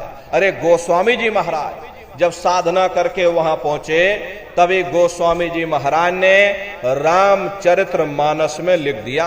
देखो प्रेमी भाई बहनों, रामचरित्र मानस में गोस्वामी जी महाराज ने जो भी लिखा वो सब अंतर में देखा। जब उन्होंने अंतर में देखा तो हमारी आपकी जानकारी के लिए उन्होंने रामचरित्र मानस में लिख दिया। तो क्या उन्होंने लिखा है, देखिए गोस्वामी जी महाराज रामचरित्र मानस में लिखते हैं कि मोद्यो नैन त्रसत में भयो, पुन चितवत कौशलपुर गयो। जब मैंने अपने बाहर की आंख बंद की, मेरी अंतर की आंख खुल गई और मैं क्या देख रहा हूं, मैं कौशलपुर देश में पहुंच गया। मोह विलोक राम मुस्काई। मुझे देख करके भगवान राम प्रसन्न हो गए। उन्होंने ऊपर जाने का मुझे रास्ता दे दिया और मैं ऊपर जा करके क्या देख रहा हूं, उधर माज सुनंडज राया, देखें बहु ब्रह्मांड निकाया, अति विचित्र ताह लोक अनेका, रचना अधिक एक टेका। विचित्र विचित्र भांत के वहां पर लोक बने हुए, एक से बढ़कर एक महल बने, जिनकी शोभा अवर्णीय है। प्रेमी भाई बहनों, वो असली अयोध्या नगरी है, वो भगवान राम का असली देश है। जब आप लोग साधना करके वहां पहुंचोगे और अपनी दिव्य दृष्टि से उस आकर के नंगे हो करके नाचने लगे, इतना आनंद, इतनी खुशी उन साधकों को होती है। मीराबाई को जब वो दौलत मिल गई, मीराबाई ने अपना राजपाट छोड़ दिया और मीराबाई कहने लगी कि मैं मिल जाए पाए पीऊ अपना, तब मेरे पीर बुझानी और मेरा सुरत शब्द सहलानी। कबीर साहब को जब वो दौलत मिल गई और अन्य महात्माओं को जब वो दौलत मिल गई, उन्होंने ऊपर चढ़ करके उस अयोध्या नगरी को देखा, भगवान राम के देश को देखा, तो कलम तोड़ करके लिख दिया, चिल्लाने लगे, ये अचरज देखा भारी साधो, अचरज देखा भारी रे, और बिना बजाए निस्दिन बाजे, घंटा शंख नगारी रे, बहरा सुन सुन मस्त होते है, और तन की खबर बिसारी रे, और बिन भूमि के महल बना है, तामे जो तुजारी रे, अंधा देख देख सुख पावे, बात बतावे सारी रे, जीता मरकर फिर जी जावे, बिन भोजन बलधारी रे, और ब्रह्मानंद संत जन बिरला, कोई समझे बात हमारी रे। प्रेमी भाई बहनों, वो असली अयोध्या नगरी है, वो भगवान राम का असली देश है। अरे राम जी का दर्शन करने के बाद में फिर तुम्हारी यही जीवात्मा दूसरे मंडल की आवाज को पकड़ करके दूसरे मंडल की चढ़ाई करेगी। श्याम तज श्वेत को गहना, सुरत को तान धुन सुनना, बंक के द्वार धस बैठो और त्रिकुटी जाय कर लेना। उसी के ऊपर दूसरा देश आता है, जैसे महात्माओं ने त्रिकुटी देश कहा। वहां के जो मालिक हैं वो ब्रह्म हैं, वहीं से मन और माया की उत्पत्ति हुई, वहीं से तीन गुण, रजोगुण, तमोगुण, सतोगुण, तीनों गुणों की उत्पत्ति वहीं से हुई।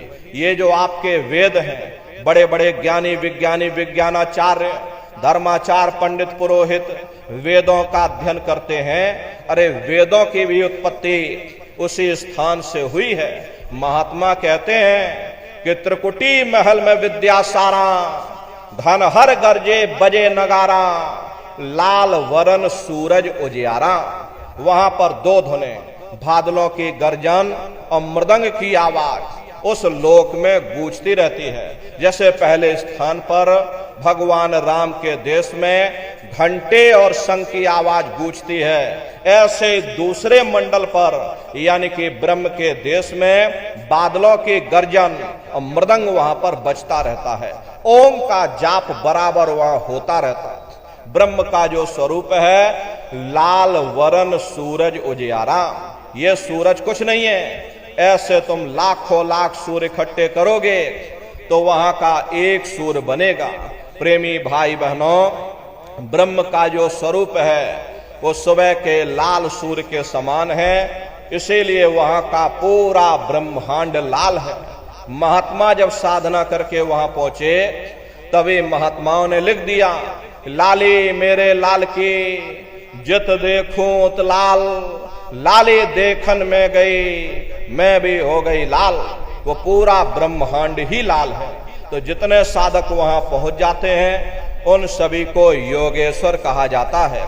योगेश्वर की पदवी उन्हीं को मिलती है जो ब्रह्म स्थान तक पहुंच रखते हैं। जैसे व्यास जी हुए, वशिष्ठ जी हुए, वाल्मीकि जी हुए, इन सब की पहुंच वहीं तक थी। इसीलिए कहा गया है कि वाल्मीकि भय ब्रह्म समाना। जब इनके जीवात्मा वहां पहुंचे और जब इन्होंने ब्रह्म का दर्शन किया तो इनका स्वरूप भी ब्रह्म के समान यानी कि ब्रह्म स्वरूप हो गया। तो जितने साधक वहां पहुंच जाते हैं उन सभी को योगेश्वर कहा जाता है। योगेश्वर भगवान श्री कृष्ण उसी देश में वास करते हैं। ये जो ब्रह्म देश है वो श्री कृष्ण भगवान का ही देश है और श्री कृष्ण भगवान वहीं पर रहते हैं। ये बाहर की जन्माष्टमी नहीं है जो आप लोग यहाँ जन्माष्टमी मनाते हो, ये तो आप नकल करते हो। महात्माओं ने कहा था भाई सही मायने में तुम जन्माष्टमी कब मनाओगे, जब तुम्हारी ये जीवात्मा 5 तत्व जल पृथ्वी अग्नि वायु आकाश और 3 गुण रजोगुण तमोगुण सतोगुण यानी 5 तत्व और 3 गुणों से परे होकर के ब्रह्म देश में पहुंच करके जब तुम कृष्ण भगवान का दर्शन कर लोगे तब सही मायने में जन्म अष्टमी मनाई जाएगी। वहां कृष्ण भगवान का दर्शन करने के बाद में फिर तुम्हारी यही जीवात्मा तीसरे मंडल की आवाज को पकड़ करके और तीसरे मंडल की चढ़ाई करेगी। आगे पहुंचे सुन झंकार ररंकार धुन सुनी पुकार, आगे श्वेत सुन्न है भाई और मान सरोवर पैठ नाही। उसी के ऊपर तीसरा देश आता है जिसे महात्माओं ने सुन्न देश कहा, उसी को रारंग देश कहा जाता है, उसी को अक्षर और नेति कहा जाता है। वहां के जो मालिक हैं वो रारंग पुरुष यानी कि पर ब्रह्म पुरुष हैं। वहां किंगरी और सारंगी 2 धुनें उस लोक में गूंजती रहती हैं और पर ब्रह्म पुरुष का जो स्वरूप है वो पूर्णमासी के चंद्रमा के समान बड़ा ही मनमोहक स्वरूप है। इसी स्थान पर प्रेमी भाई बहनों एक बहुत बड़ा अमृत का सरोवर बना हुआ है जिसे महात्माओं ने मान सरोवर कहा। जब तुम्हारी ये जीवात्मा उस मान सरोवर में जाकर स्नान कर लेगी तो जन्म जन्मांतरों के तुम्हारे मैले पाप कर्म साफ हो जाएंगे। अरे यहाँ के पानी से तुम्हारे कर्मों की सफाई नहीं होने वाली, ये बाहर का पानी तुम्हारे शरीर के मैल को धो सकता है, लेकिन जो पापों का मैल है, जो अंतःकरण में कर्मों की गंदगी जमा है, पुण्य और पाप के बोझे जो आपने अपने ऊपर लाद रखे हैं, वो जब साफ होंगे जब आप तीसरे मंडल पर पहुंच करके उस गंगा में डुबकी लगाओगे। उस गंगा में स्नान करने के बाद में ये जीवात्मा हंस रूप हो जाती है। हंसन मिले हंसा हो जाई, मिले जो अमी आहारा है। जीवात्मा का खुद का प्रकाश उस समृद्ध के सरोवर में स्नान करने के बाद में 16 सूर्य के बराबर हो जाता। फिर यही जीवात्मा चौथे मंडल की आवाज को पकड़ करके और चौथे मंडल की चढ़ाई करती है। 2 पर्वत के संग निहारो भवर गुफा ते संत पुकारो। 2 पर्वतों को पार करने के बाद में वो बड़ा सुंदर देश आता है जिसे महात्माओं ने भवर गुफा कहा। वहां के जो मालिक हैं वो सोहंग पुरुष हैं, मां नहीं है, हापे अंक की मात्रा सोहंग पुरुष। वहां बंसी यानी मुरली की मधुर ध्वनिया सदा उस लोक में उच्चारण होती रहती।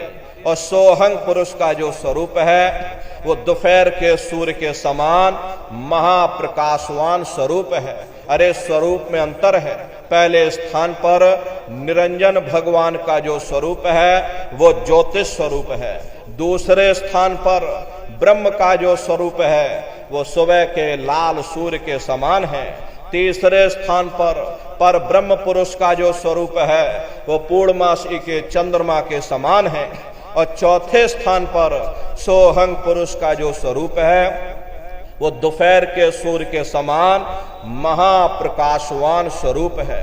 और वहां के धनी का दर्शन करने के बाद में ताके परे धाम सतनामा और बीन बजे सतलोक ठिकाना।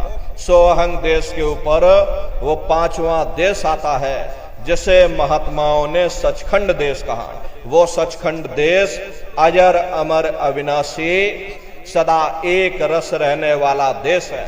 वहां न काल है, न कर्म है, न दुख है, न संताप है, न पुण्य है, न पाप है।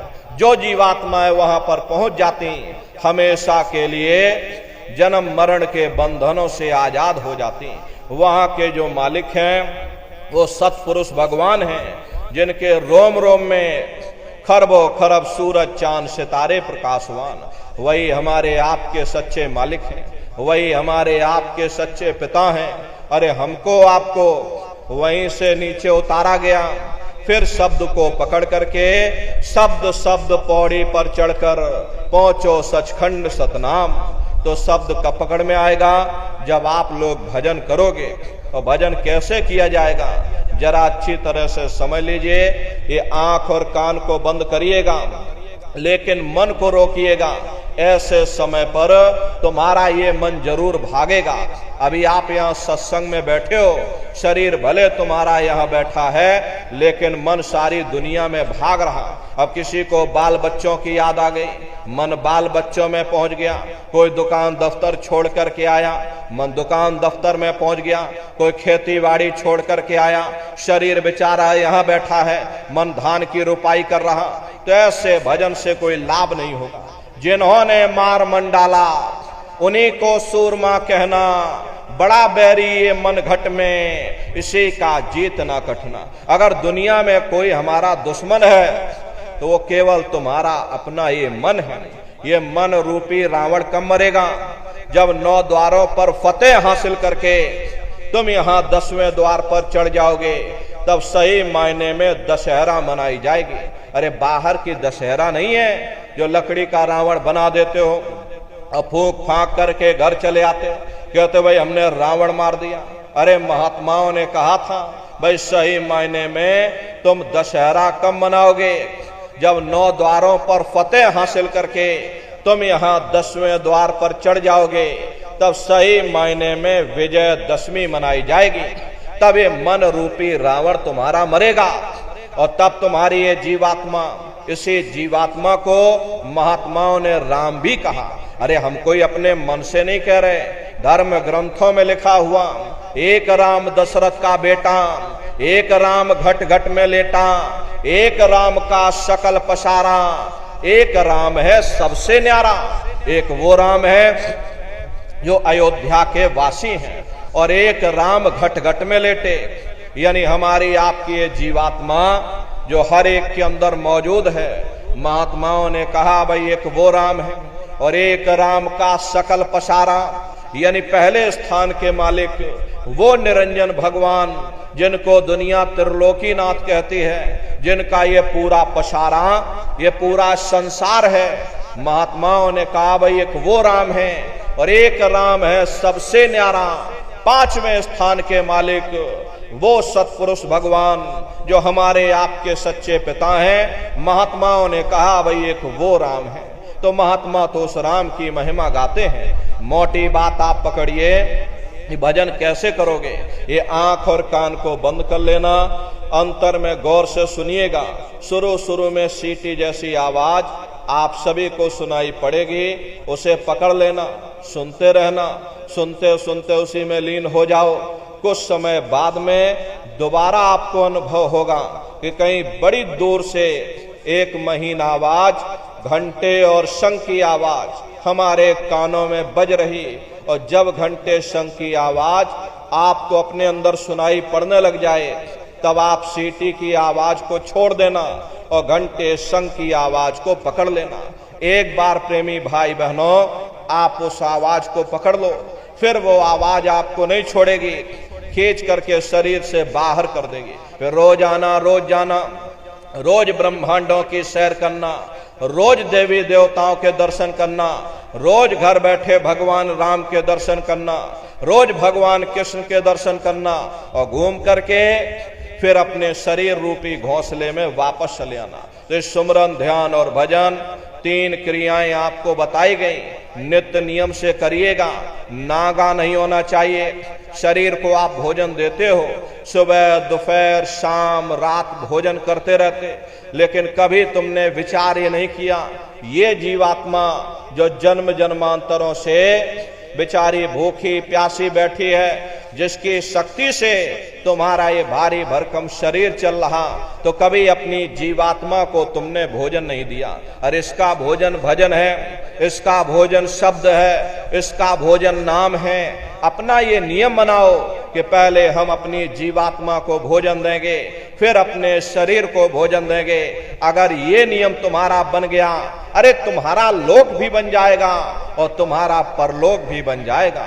प्रेमी भाई बहनों, उस मालिक को पाने के लिए तुम्हें कोई घर बार नहीं छोड़ना है, तुम्हें कोई समाज नहीं छोड़ना है, तुम्हें कोई जात बिरादरी नहीं बदलनी।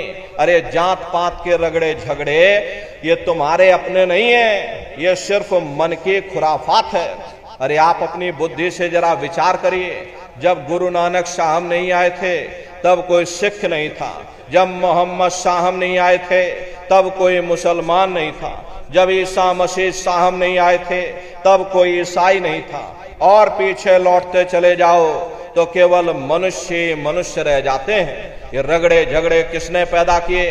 ये हमने आपने पैदा किए। अरे कोई भी महात्मा यहाँ पर आकर के ना कोई कौम मनाने आता है, न कोई महात्मा यहाँ मजहब चलाने आते हैं, न कोई महात्मा यहाँ जात बिरादरी को बदलने आते हैं, और ना ही आप हमारे हाथों में ये डंडे और तलवारें देने के लिए आते हैं। अरे आप तो सच्चा मार्ग, सनातन मार्ग समझाने के लिए इस धराधाम पर शरीर रूप में अवतरित होते हैं। महात्मा कोई जात बिरादरी नहीं देखते।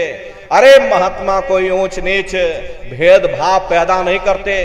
अगर महात्माओं ने भेदभाव किया होता तो देखो भगवान राम जंगलों में रहने वाली आदिवासी महिला शबरी का जूठा बेर भगवान राम नहीं खाते। निर्मल मन जन सो मोह पावा, और मोह कपट छल छिद्र न भावा। इसीलिए महात्मा कहते हैं भाई जाति पाति पूछे नहीं कोई, हर का भजय सो हर का हुई। लोग यहाँ जात पात बनाते बनाते रह गए, लेकिन ऐ नन्नारियों, जब तुम्हारी ये जीवात्मा इस मनुष्य रूपी चोले को छोड़ करके ऊपर जब तुम धर्मराज की कचहरी में पहुंचोगे तो वहां न तुमसे ये पूछा जाएगा कि भाई तुम किस जाति के हो, या तुम किस कौम के हो, या तुम किस मजहब के हो। अरे भाई तुम हिंदू हो या मुसलमान हो, तुम हिंदुस्तान से आए हो या तुम सीधे पाकिस्तान से चले आ रहे। अरे वहां तुम्हारे कर्म देखे जाएंगे, भक्ति भाव देखा जाएगा, मालिक से मिलने का प्रेम और प्यार देखा जाएगा। इसीलिए महात्मा कहते हैं भाई मालिक को पाने के लिए तुम्हें कोई जात बिरादरी नहीं बदलनी, तुम्हें कोई घर परिवार नहीं छोड़ना, तुम्हें कोई बाल बच्चे नहीं छोड़ने, तुम्हें कोई जंगल और पहाड़ों में नहीं भटकना, तुम्हें कोई ठंडे पानी गर्म पानी में गोता नहीं लगाना, तुम्हें कोई साधु सन्यासी और बाबा नहीं बनना। अरे भाई तुम अपने अपने घर परिवार में रहो, अपने अपने बाल बच्चों के साथ रहो, अपने अपने समाज में रहो, समाज के रीत नीत नियम के अनुसार रहो, मेहनत और ईमानदारी से काम करो, और 24 घंटे में से घंटा 2 घंटा समय निकाल करके सुमरन ध्यान और भजन करिएगा। यही दौलत तुम्हारे काम आएगी। बाकी सब रगड़े झगड़े ये सब तुम्हारे यहीं पड़े रह जाएंगे। सुई की एक नोक भी तुम्हारे साथ में जाने वाली नहीं है। बड़े बड़े राजे महाराजे आए, सारी जिंदगी उन्होंने ये किला बनाते बनाते गुजार दिया। आज उनके किलों को जाकर देखिए, आज खंडहर बने पड़े हुए हैं। विश्व विजेता सिकंदर सारी दुनिया पर राज करने का ख्वाब देखता था, वो भी मुट्ठी खोल करके चला गया। अरे कोई क्या साथ लेकर जाएगा? जो चीज तुम्हारे साथ में जाने वाली वो केवल परमात्मा की भक्ति है। इसलिए नर नारियों वो दौलत कमा लो जो अंत समय में तुम्हारे काम आवे, वरना ये समय तुम्हारा निकलता जा रहा, ये श्वासों की पूंजी ये दिन प्रतिदिन कम होती जा रही। एक समय ऐसा आएगा ये बुलबुला तुम्हारा फूट जाएगा, फिर ना जाने ये मनुष्य शरीर तुमको मिले ना मिले। अरे तुम भटकते रह जाओगे युगों युगों के लिए उन नरकों और चौरासियों में। इसलिए नर नारियों अहोभाग्य है आपका, आपको ये मनुष्य शरीर मिल गया, आपको ये मौका मिल गया। इस मौके का लाभ उठाओ, मनुष्य रूपी मंदिर में बैठ करके वो आत्मधन कमा लो, वो खजाना कमा लो जिससे तुम्हारी जीवात्मा का कल्याण हो जावे। तो सुमरन ध्यान और भजन नित्य नियम से आप लोग करिएगा। और देखो प्रेमी भाई बहनों, हमारी आपसे छोटी सी प्रार्थना है कि आप सभी लोग शाकाहारी रहिएगा। क्योंकि हमारे गुरु महाराज ने शाकाहार पर विशेष जोर दिया। गुरु महाराज हमारे कहते थे कि बच्चे बच्चियों तुम लोग शाकाहारी रहना, शाकाहार का प्रचार करते रहना, इसी से देश और दुनिया में भारी परिवर्तन होगा। प्रेमी भाई बहनों, अरे परिवर्तन कोई कानून बनाने से नहीं होगा, परिवर्तन कोई आंदोलन करने से नहीं होगा, परिवर्तन कोई तोड़फोड़ करने से नहीं होगा। परिवर्तन तब होगा जब लोगों के विचार बदलेंगे, लोगों की भावनाएं बदलेंगी, और विचार जब बदलेंगे जब लोगों का खान पान शुद्ध होगा। अरे देसी कहावत है, जैसा खाए अन्न वैसा होए मन। जब इंसान पशुव्रती भोजन करेगा तो उसकी बुद्धि स्वतः ही पशुओं जैसी हो जाएगी। फिर जिस शराब के नशे में माँ बहन बेटी की पहचान खत्म हो जाए, उस शराब को पी करके यह कैसे पता चलेगा कि क्या अच्छा और क्या बुरा है। यही कारण है ये आज घर समाज में ये दुनिया भर के अत्याचार और दुनिया भर के व्यभिचार फैले हुए। अरे हम लोग देखिए मंदिर बनवाते हैं, उन मंदिरों में नहा धो करके जाते, कहते भाई परमात्मा के रहने की जगह है, हमको नहा धो करके जाना चाहिए, फूल अगरबत्ती ले जाना चाहिए। कोई उन मंदिरों में कूड़ा कचरा नहीं डालता। अगर तुम कूड़ा कचरा डालोगे तो आपस में लाठियां चल जाएंगी। फिर ये जो हरि मंदिर है, ये पंच भौतिक शरीर जिसे महात्माओं ने हरि मंदिर कहा, अरे इसमें तुम हाड़ मांस के लोथड़े डालते हो, इसमें तुम शराब के कतरे डालते हो, इसमें तुम मुर्गा मुर्गी काट करके डाल रहे, इसमें तुम मांस मछली काट करके डाल रहे। अपने बनाए हुए ईंट गारे के मंदिर की तुम कद्र करोगे और परमात्मा के बनाए हुए इस मानव मंदिर को, इस हरि मंदिर को तुमने जीते जी कब्रिस्तान बना दिया तो सख्त सजा मिलेगी। अरे महात्माओं ने लिखा है कि तिल भर मच्छी खाई के कोट गऊ दे दान और काशी करवट जा मरे और निश्चय नरक निदान। प्रेमी भाई बहनों, यदि तिल भर भी मच्छी खा करके फिर चाहे कोटान कोट तुम गौओं का दान करो और काशी में जा करके मत्था रगड़ते रगड़ते अपनी पूरी जिंदगी वहां पर गुजार दो, फिर भी तुमको तुम्हारे गुनाहों की सजा मिलेगी, कोई बच नहीं सकता। क्योंकि ये कर्म भूमि है, यहां तुम जैसा कर्म करोगे वैसा फल तुमको मिलेगा। देखिए इस कर्म भूमि पर कृष्ण भगवान तक नहीं बच पाए।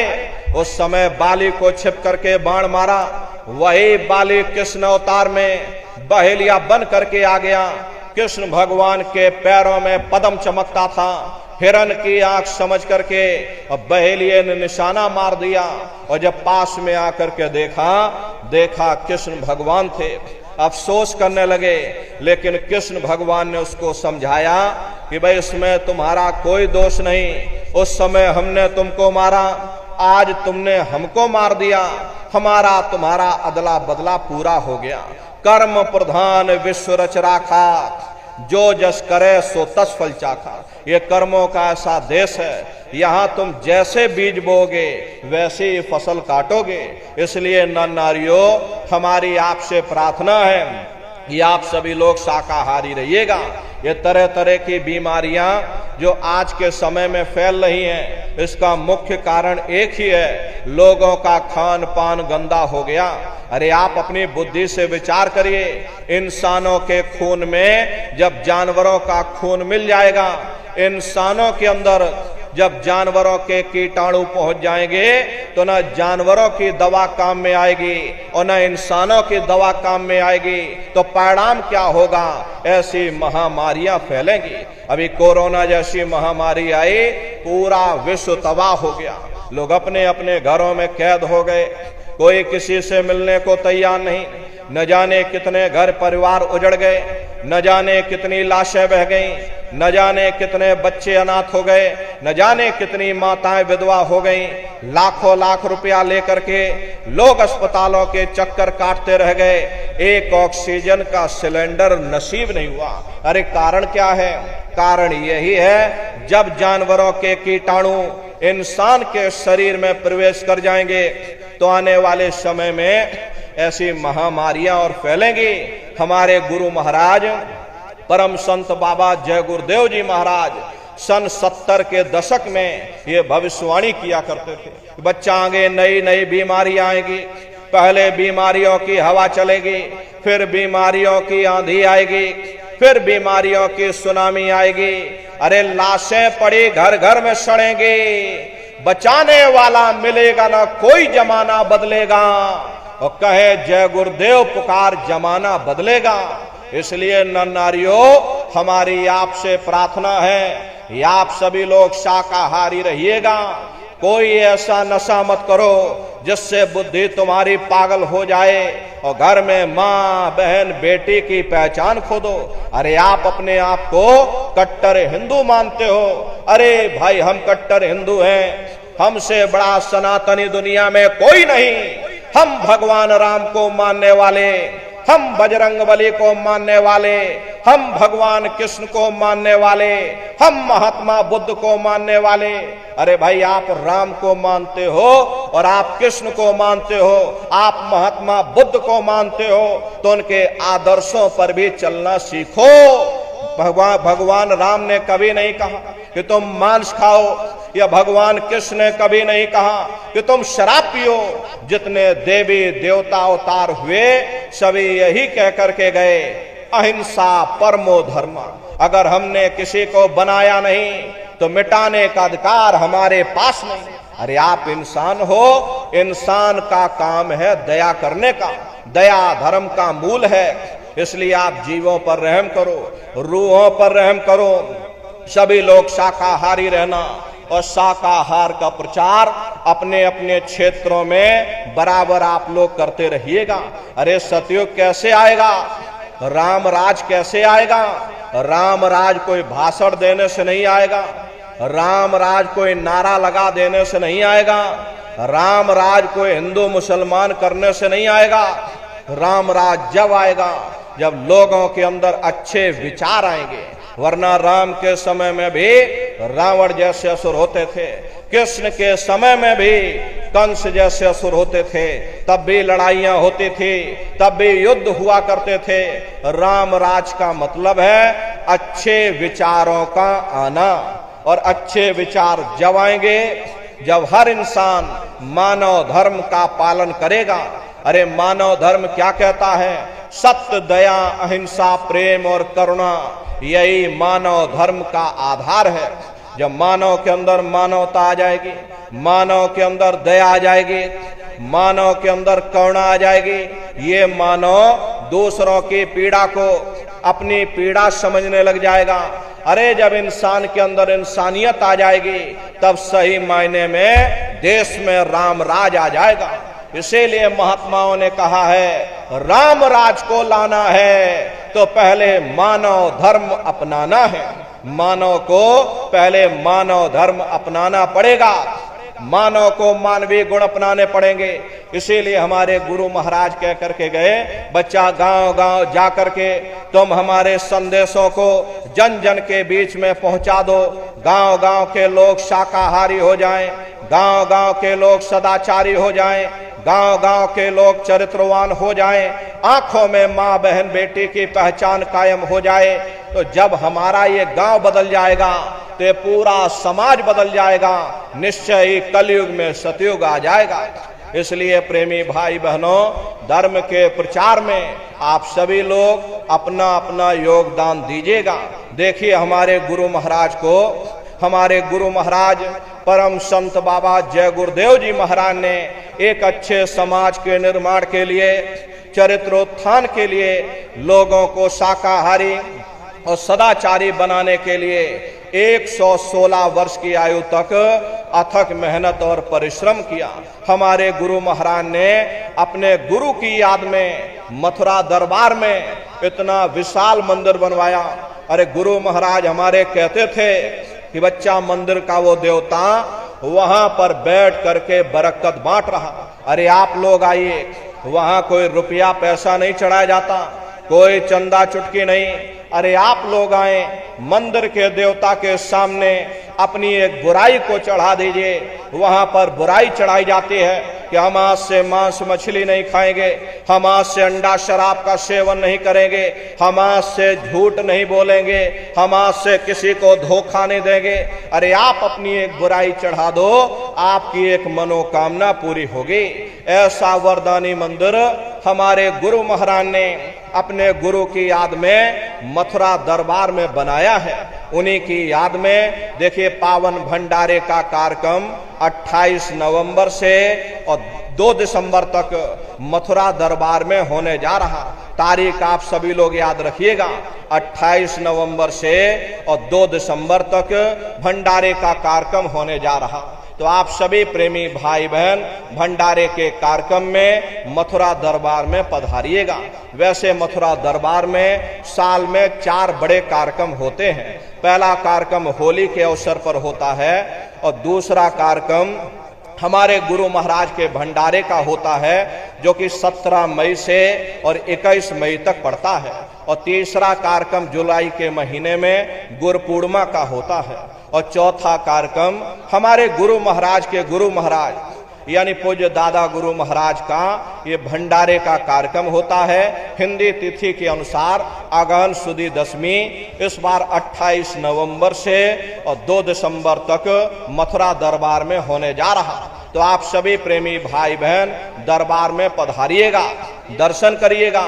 देखिए मथुरा दरबार में हमारे गुरु महाराज की एक छोटी सी गौशाला भी है। हमारे गुरु महाराज के पास में कुल 2 गाय थी। 2 गायों का इतना बड़ा परिवार है कि आज के समय में करीब करीब 3000 गायें हैं और 3000 के ऊपर सांड हैं। गौशाला अलग है, नंदीशाला अलग है। हमारे यहाँ किसी को बाहर नहीं भेजा जाता, क्योंकि हमारे गुरु महाराज कह करके गए, बच्चा ये मेरी प्यारी गाय है, इनको यहीं रखना, यहीं सेवा पानी करना। इसीलिए चाहे गाय हो या चाहे बैल हो, हमारे यहाँ किसी को बाहर नहीं भेजा जाता। गायों के लिए अलग से गौशाला है और सांडों के लिए अलग से नंदीशाला बनी है। उसी के बगल में अपना एक बहुत बड़ा कॉलेज है जिसमें 2,500 से 3,000 बच्चे निःशुल्क विद्याध्ययन करते हैं। कॉपी किताब पढ़ाई लिखाई भोजन पानी बिल्कुल निःशुल्क है। उसी के बगल में अपना एक बहुत बड़ा अस्पताल है। प्रेमी भाई बहनों, वो गुरु महाराज की कर्म भूमि है और हमारे गुरु महाराज की जन्मभूमि जिला इटावा ग्राम खितौरा में पड़ती है। जैसा भव्य मंदिर मथुरा दरबार में बना हुआ, उसी तरह से भव्य मंदिर गुरु महाराज की जन्मभूमि पर बन करके तैयार हो चुका। तो समय निकाल करके मथुरा दरबार में आप सभी लोग पधारिएगा। अपने अपने बच्चों को भी साथ में ले करके आइएगा। हम लोग ये सोचने लगते हैं, अरे बच्चों को क्या करेंगे ले जाकर, ये बच्चे छोटे हैं, इनको घर में रहने दो, इनको पढ़ाई लिखाई करने दो। अरे पढ़ाई लिखाई जरूरी है, हम आपकी बात मानते हैं कि आज के समय में शिक्षा बहुत जरूरी है, लेकिन प्रेमी भाई बहनों शिक्षा के साथ साथ अच्छे संस्कार भी जरूरी है। और संस्कार कोई MA BA की डिग्री कर लेने से नहीं पड़ जाते। अगर MA BA की डिग्री कर लेने से ही बच्चों के अंदर संस्कार पड़ गए होते तो हिंदुस्तान में इतने वृद्धाश्रम न खोले जाते। अरे संस्कार पढ़ेंगे महात्माओं के वचनों से, संस्कार पढ़ेंगे सत्संग के माध्यम से। ये बच्चे देश के भविष्य हैं। इन बच्चों के अंदर अच्छी शिक्षा के साथ साथ अच्छे संस्कार डालना ये समय की बहुत बड़ी मांग है।